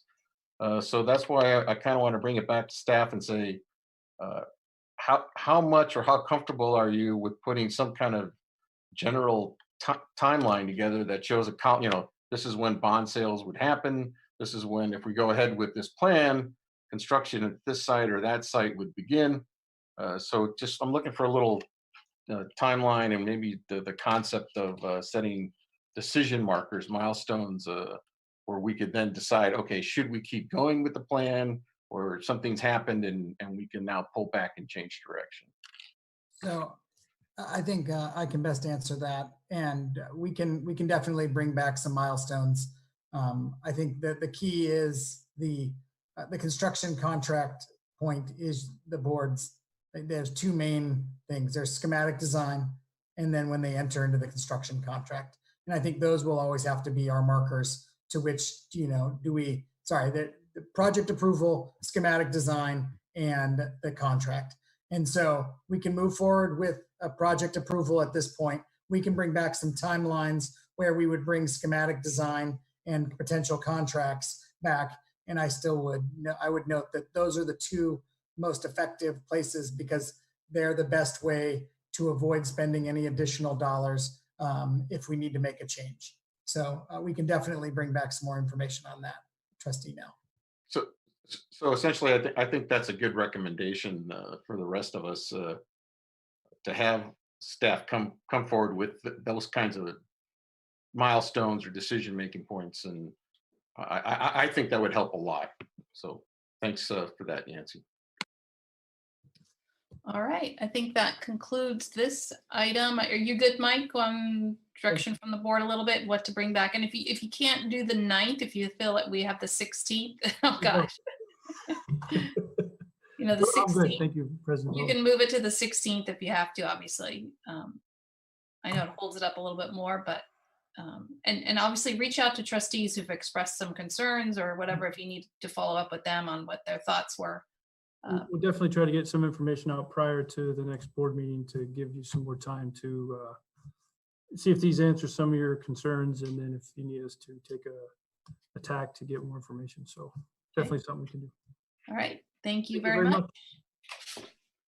All right, we'll move in. It's 9:41. Is everybody good to go still? We have some discussion action items. So I want to, first one up is our May revision budget update. Yancy, when you're set. Absolutely.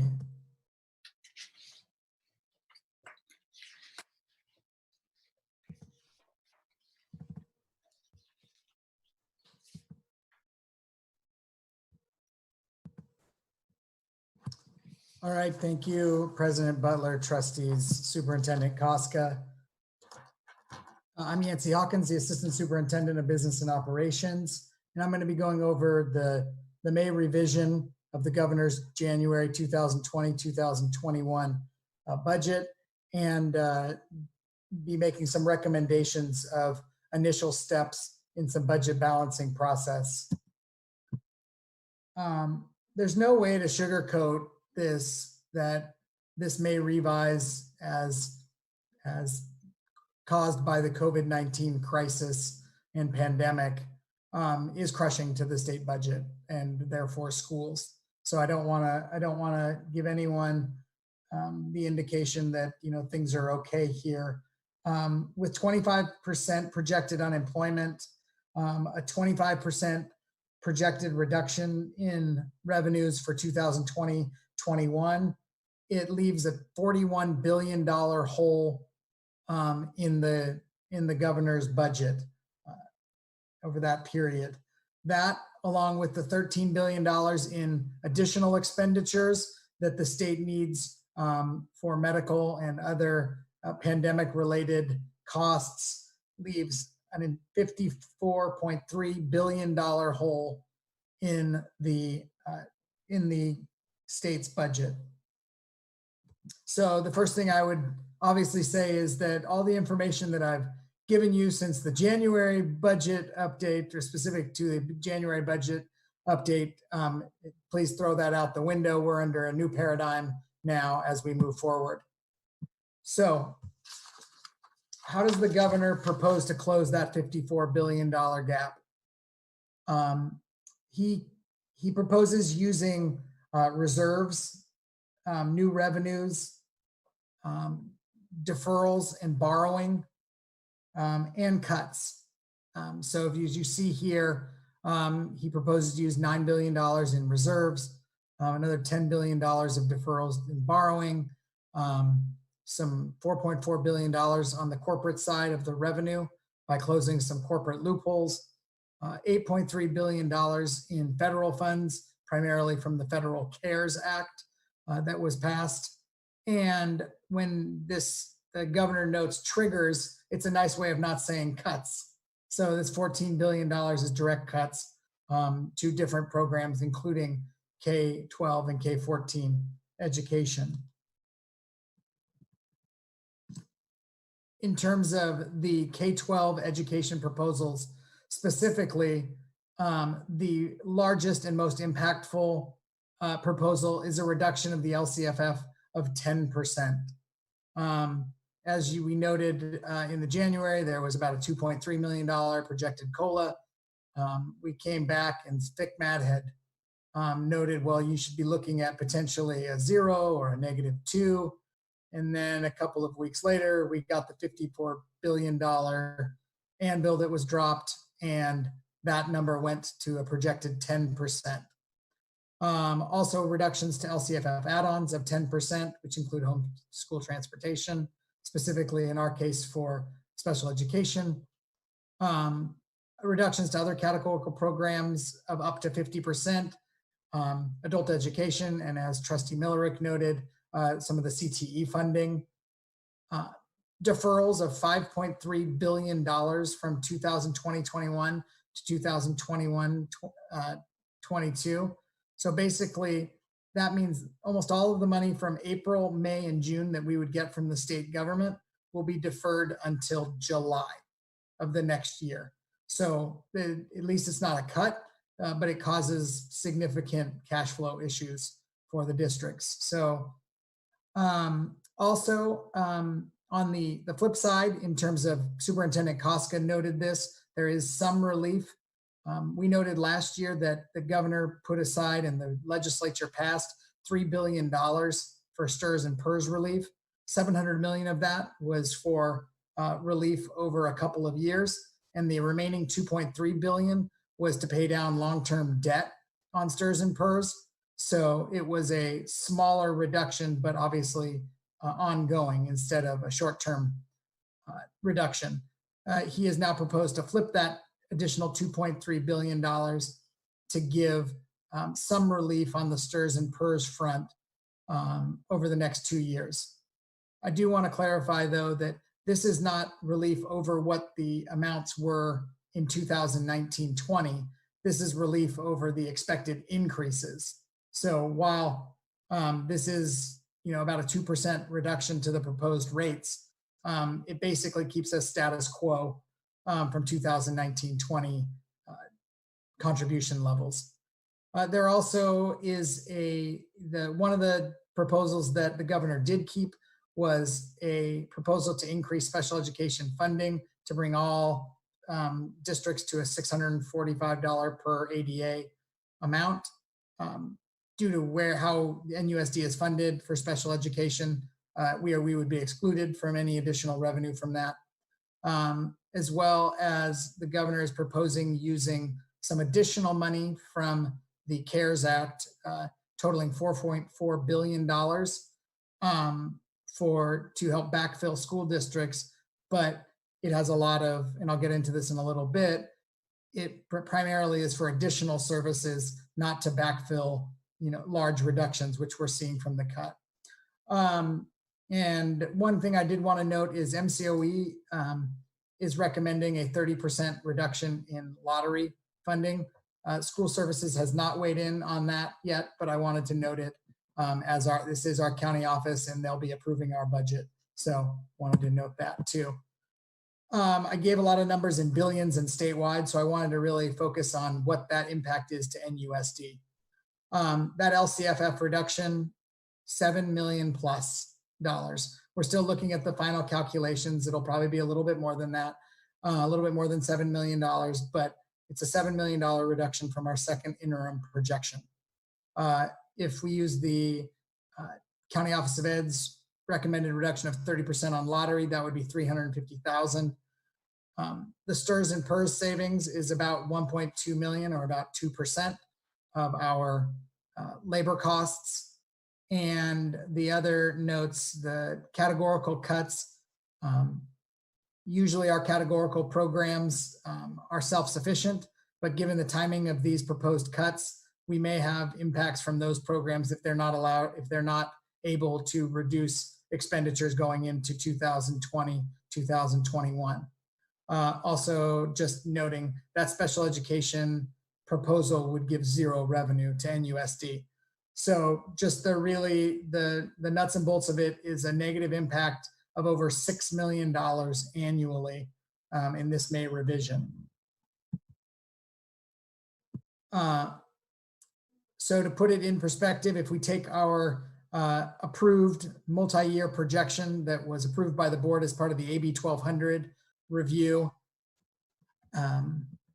Hold on one second. I need to get my cord.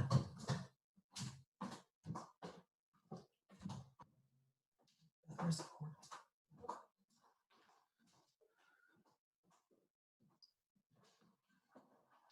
Apparently this is the night that we've been saving up all the technology for. We've been doing so well too. All right, let's get it all out in one meeting. Yeah, I hear you. I'm with you. You think his pacemaker stopped working? I hope he doesn't have a charger for his pacemaker. All right, thank you. So taking the AB 1200 budget approval and the multi-year projection, and taking an estimated $6 million reduction annually to that, our updated multi-year projection shows a increasing deficit of $8.5 to $10.5 million from 2021, culminating in that $10.5 million in 2022, 2023. When you look at that on, sorry, just to go back real quick. Obviously, this is if the district takes no action to change things along the way. So same thing using those projections. We had a projected fund balance, including Fund 17 of just under $10 million projected at June 30th, 2020. If the district does nothing at this point, they would be below the 3% required annual reserve by the end of next year. And by 2022, 2023, we would be looking at a fund balance of negative $18 million. Yeah. There you go. So what flexibility and relief are included in this budget? So the first that we noted above is the STRS and PERS relief proposed. That is about $1.2 million or 2% of our labor costs. That money is already included in that $6 million impact of this May revise. The governor has been clear that if the HEROES Act that was passed by the House of Representatives is passed by the Senate and signed, that there are triggers the opposite way. If you remember back in the last Great Recession, we had triggers related to Proposition 30 that said if the revenue measure didn't pass, we'd have trigger cuts.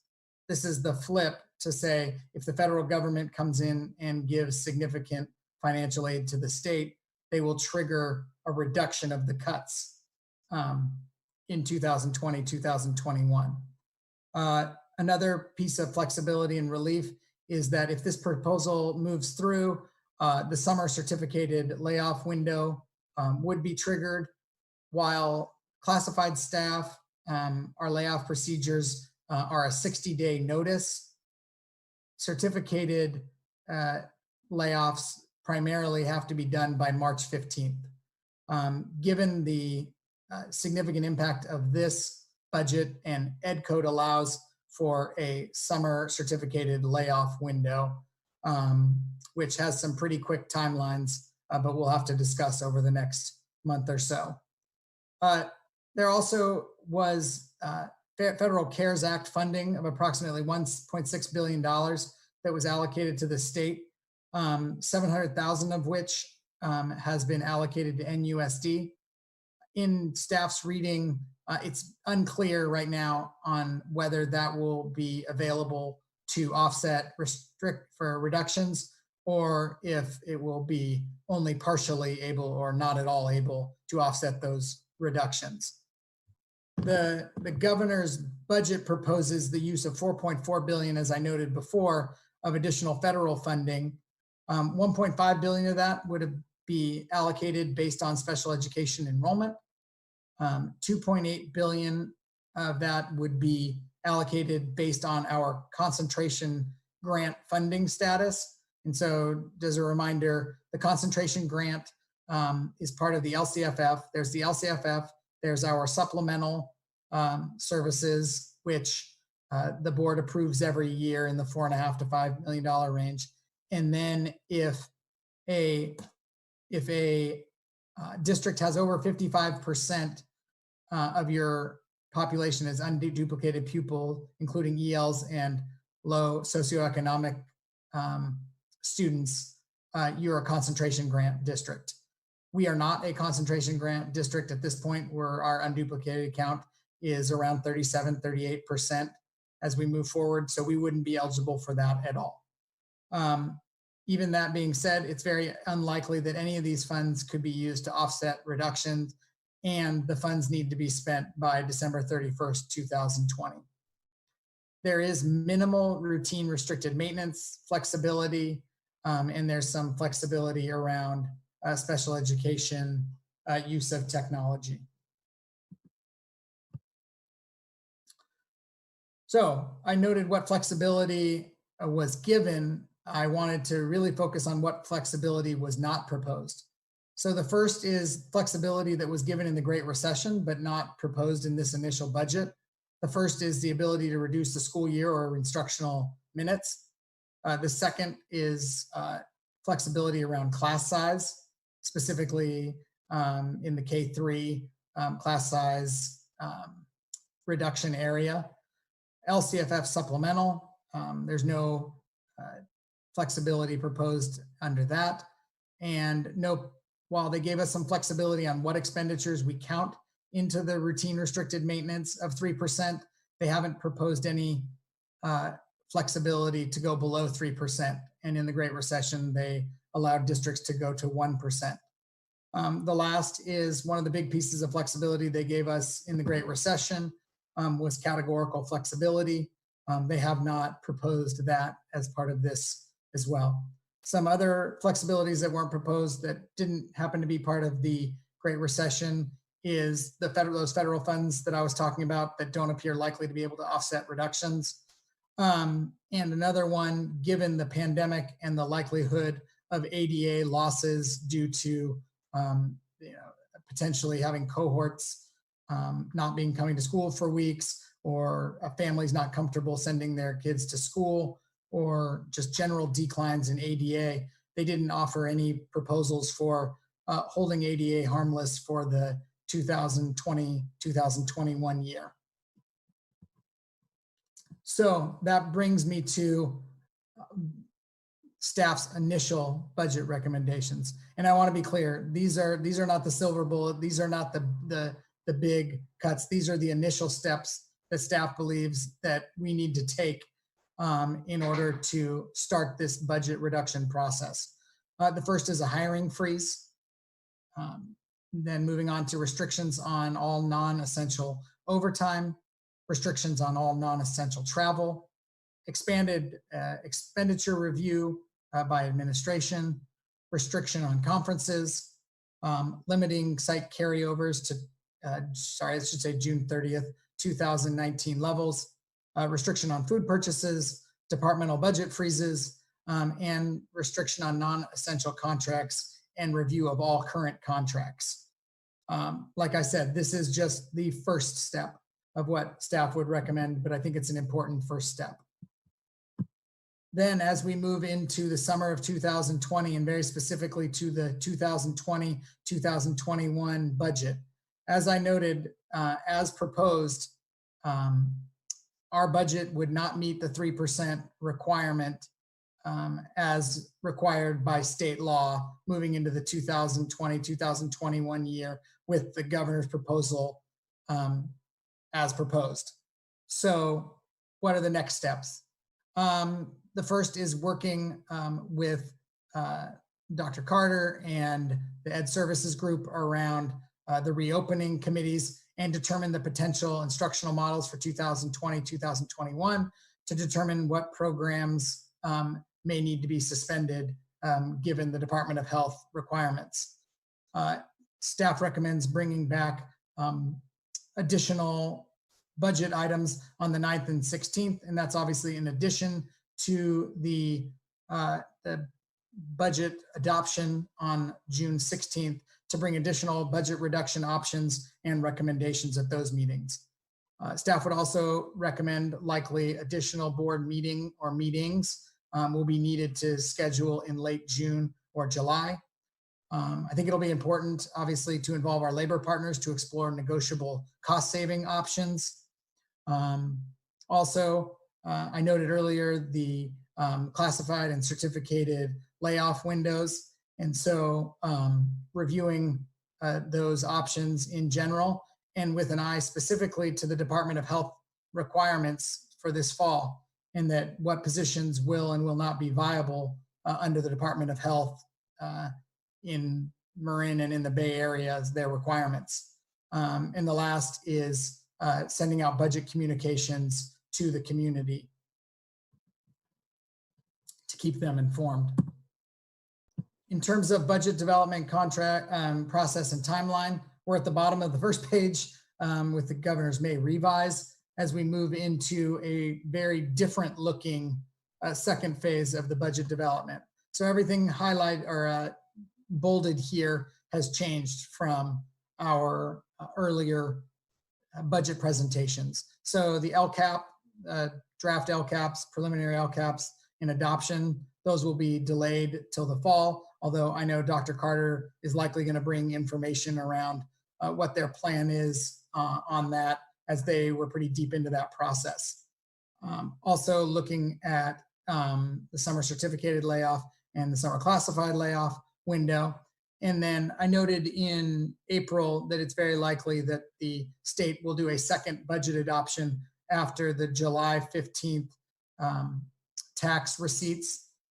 As the board knows, the April 15th tax date was moved back to July 15th, and there is a huge amount of information in those tax receipts that help build the budget for the next year.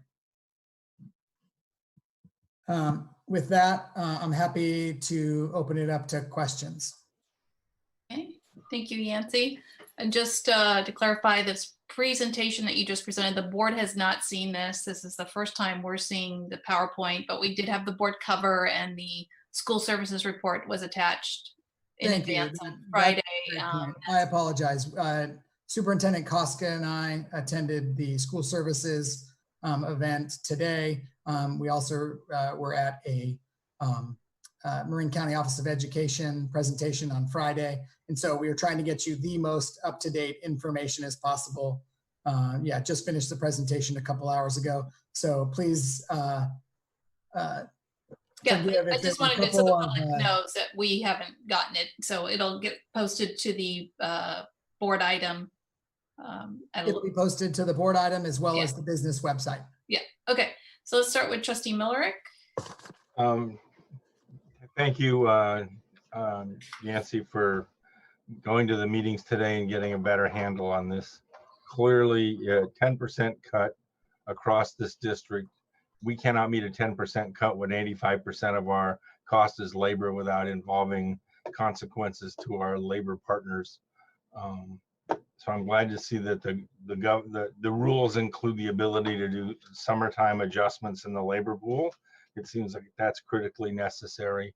I support everything you're doing right now in order to stop spending dollars now as fast as we possibly can. By your earlier slide where we go to $18 million upside down by the end of year 3, clearly we have very large changes to make. Programs such as pre-K,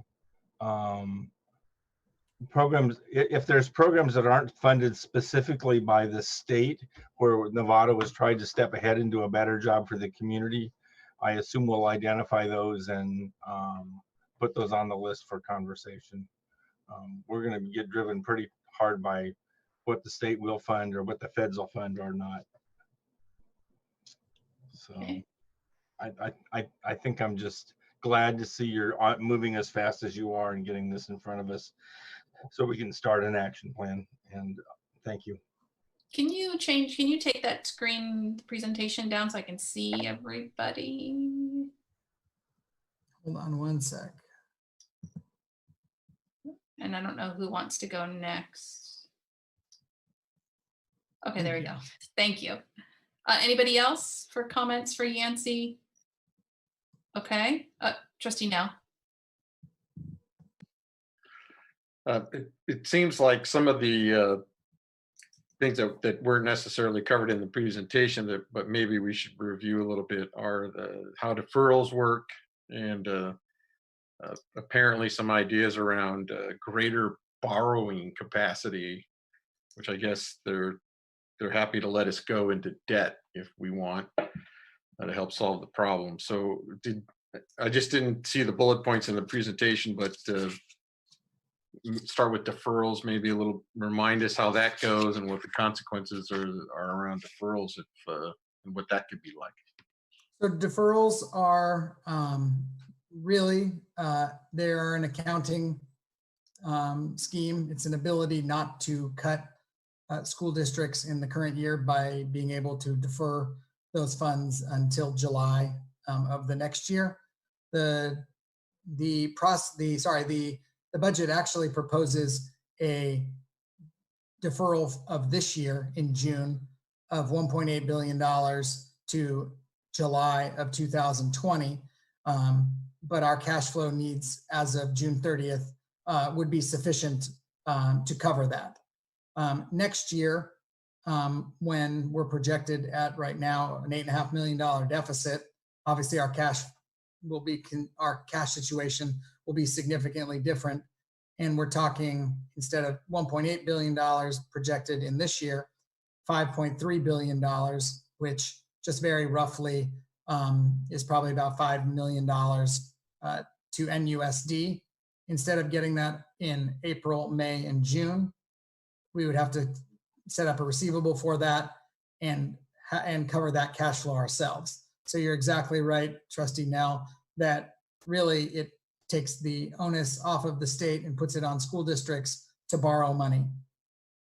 We've been working with our County Office of Ed and more specifically with our County of Marin, and they're looking to give us some additional flexibility on our borrowing from the county pool, which we approve every year. Usually that ability ends on April 15th when we get our second tax payment, but they're working to potentially look to cover us during these deferral times. So that would be a big help. If not, we would have to go out by ourselves or together and do what's called a tax and revenue anticipation note. I know that this district has done it a long time ago, and I've done it several times in my career, but not for a couple of years. So we're gonna dust that one off and make sure that we can make our payroll each month, but that will come with an additional cost. And as always, the state's happy for us to cover the cost of borrowing. One thing to note is during the Great Recession, those deferrals got up to a little over, I believe, $11 billion. They started at about $1 billion during the Great Recession and increased all the way up to $11 billion. And just in the last year or so, they finally paid back the deferral from the Great Recession. So it is just really borrowing at the state level. All right, Trustee Gasson, and then we have a couple public comments.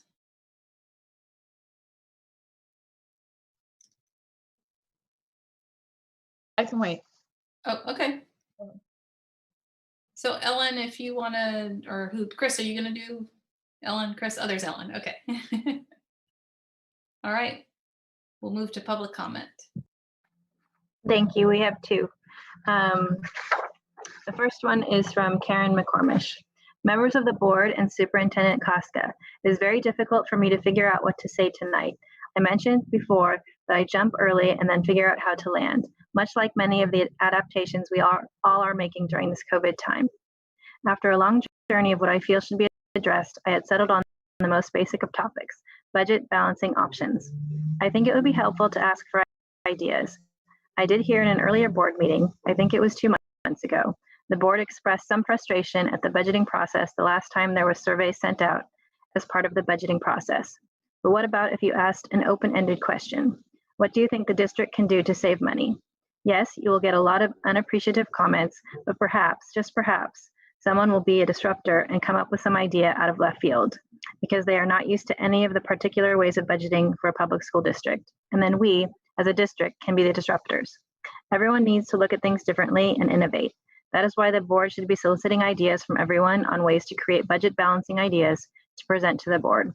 Thank you, Karen McCormish, Loma Verde 5th grade teacher, coach of NUSD and Loma Verde's Virtual World Finalists Odyssey of the Mind teams, Go Classics Atlantis, and Go Gibberish.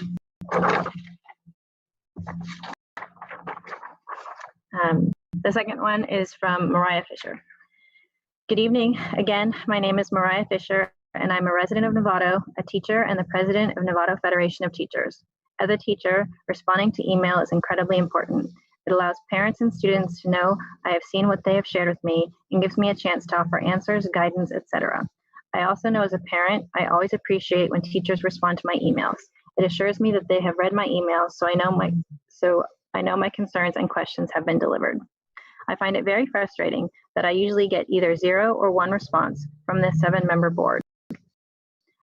I know it is trying times and the emails are abundant. Welcome to our world.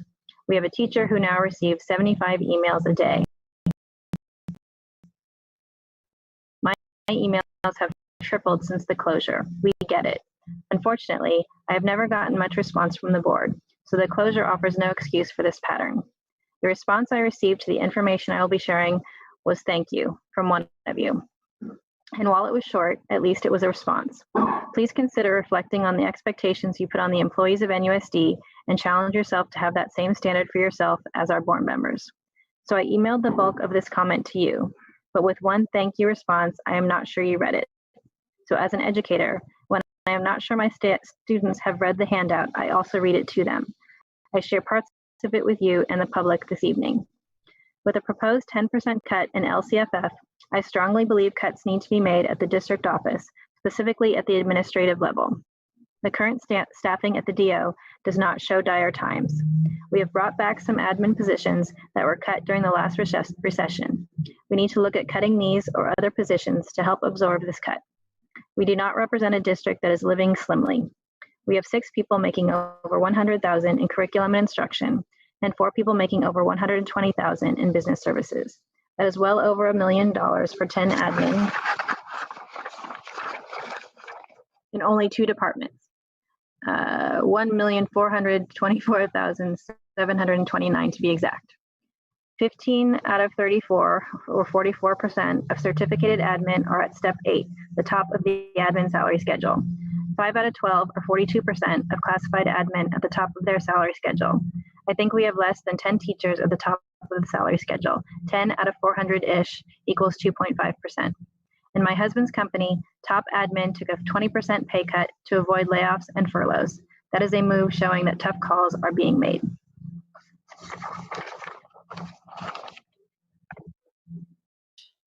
Oh, there we go.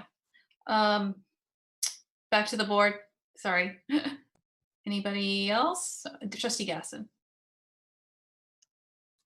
Thanks. I had a question just for clarity. The presentation when it talks about flexibility not proposed, and that's from the state, correct, Yancy? That is correct.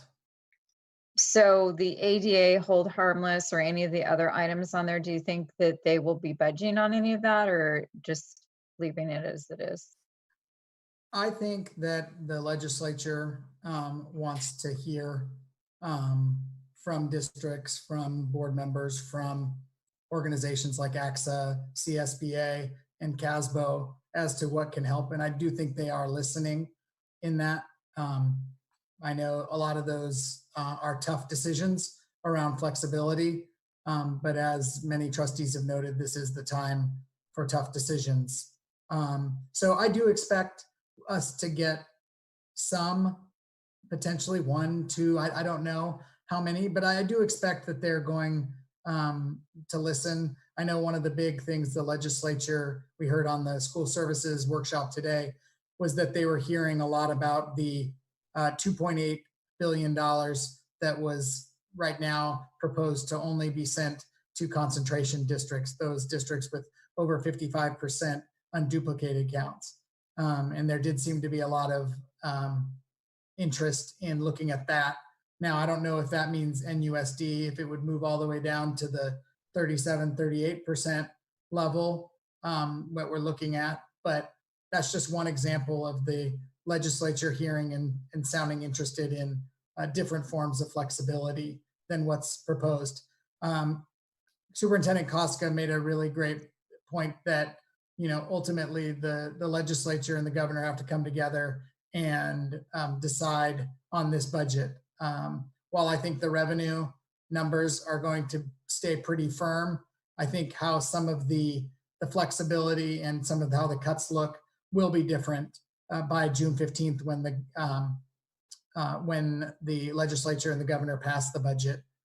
but I do want to be careful in saying I don't think the magnitude is going to change significantly for NUSD. I think, you know, it might look different around the edges and we might have different arrows in our quiver and able to solve some of these issues, but I think the general magnitude of the problem is not going to change. You know, the governor had a $54 billion problem to solve, and that's just, you know, that's incredible. And I've been through the last Great Recession at a county office and a district, and this is significantly worse than the Great Recession. I think Superintendent Koska's note of the 42% projected decline in GDP is a pretty good example, when the largest decrease, I believe, was 8% in the Great Recession. So. Okay. Yeah, I don't remember what Zoom event I was attending, but one of the people speaking who was supposed to know all this stuff, when they said that we just fell off a cliff, it was not very promising or very hopeful. There was a reference to, and this is just me being sort of new, the reference to summer, I think it was unintentionally done certificated and one was supposed to be classified. Yes, it was supposed to be classified. Okay, so can you tell me, so that just means that we can make changes to the 2020-21 employment, like whether they're going to be coming on? Usually every year, while classified is always a 60-day notice period and can be used at any point during the year, the certificated window usually closes for the next year at March 15th. Right. The only time that's not the case is, when you get these large declines in LCF revenue per student, and that triggers another window. It's a shorter window, and I'll be bringing back some more information on that at the next meeting. But it's a little more complicated. But really, the last time it was used was in the summer of 2009, as districts were dealing with the Great Recession, and many districts in the state did use that window. And so how do programs work and things like, I saw one of the schools, or actually a couple schools, are not doing a TK program.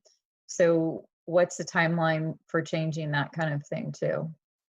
Is there anything for the upcoming year that we have control over, or are there parameters on where you can't touch that? I know you're going to present stuff later. I'm just trying to get my head around the numbers.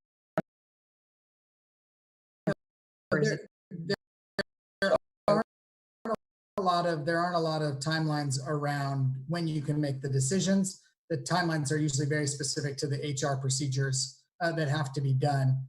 Those districts, though, that were reducing TK, that was primarily due to the fact that those districts were falling into basic aid status and therefore not funded on a per student basis, and therefore less students means less students to serve.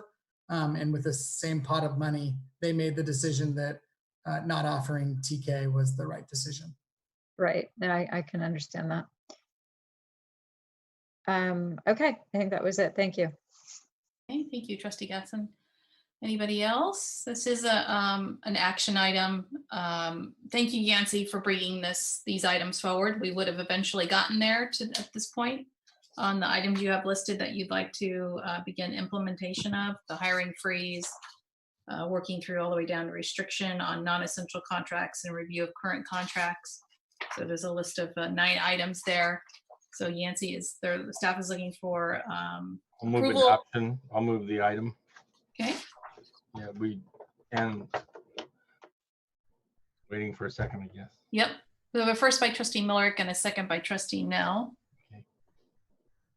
Okay. Any questions before I take them? My only comment is this is not nearly enough. This is just Yeah, the very this is first just step. Tomorrow right. morning, we have to be doing this, and we'll do everything we can, and it'll be draconian, and it still won't be enough. We'll have to do more. Right. All right. All those in favor? 7-0. Okay. And I would just, trustees, clear your calendars because I'm sure we're going to have some meetings in July. I know I have a lot of vacations that got canceled, so I'm wide open. You'll be seeing a lot of us, but we're here to do the work. I know the 7 of us are here to do what we need to do.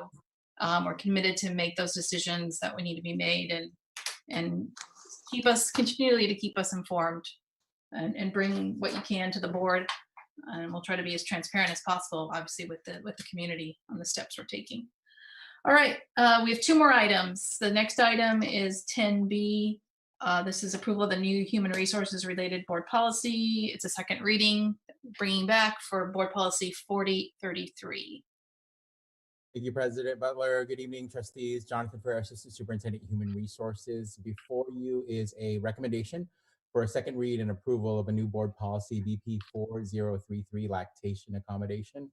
As shared previously, this policy is supported by new law, SB 142, that in short requires employers to provide a lactation room or location other than a bathroom to express lactation in private, and to provide access to a sink and refrigerator in close proximity to the employee's workspace.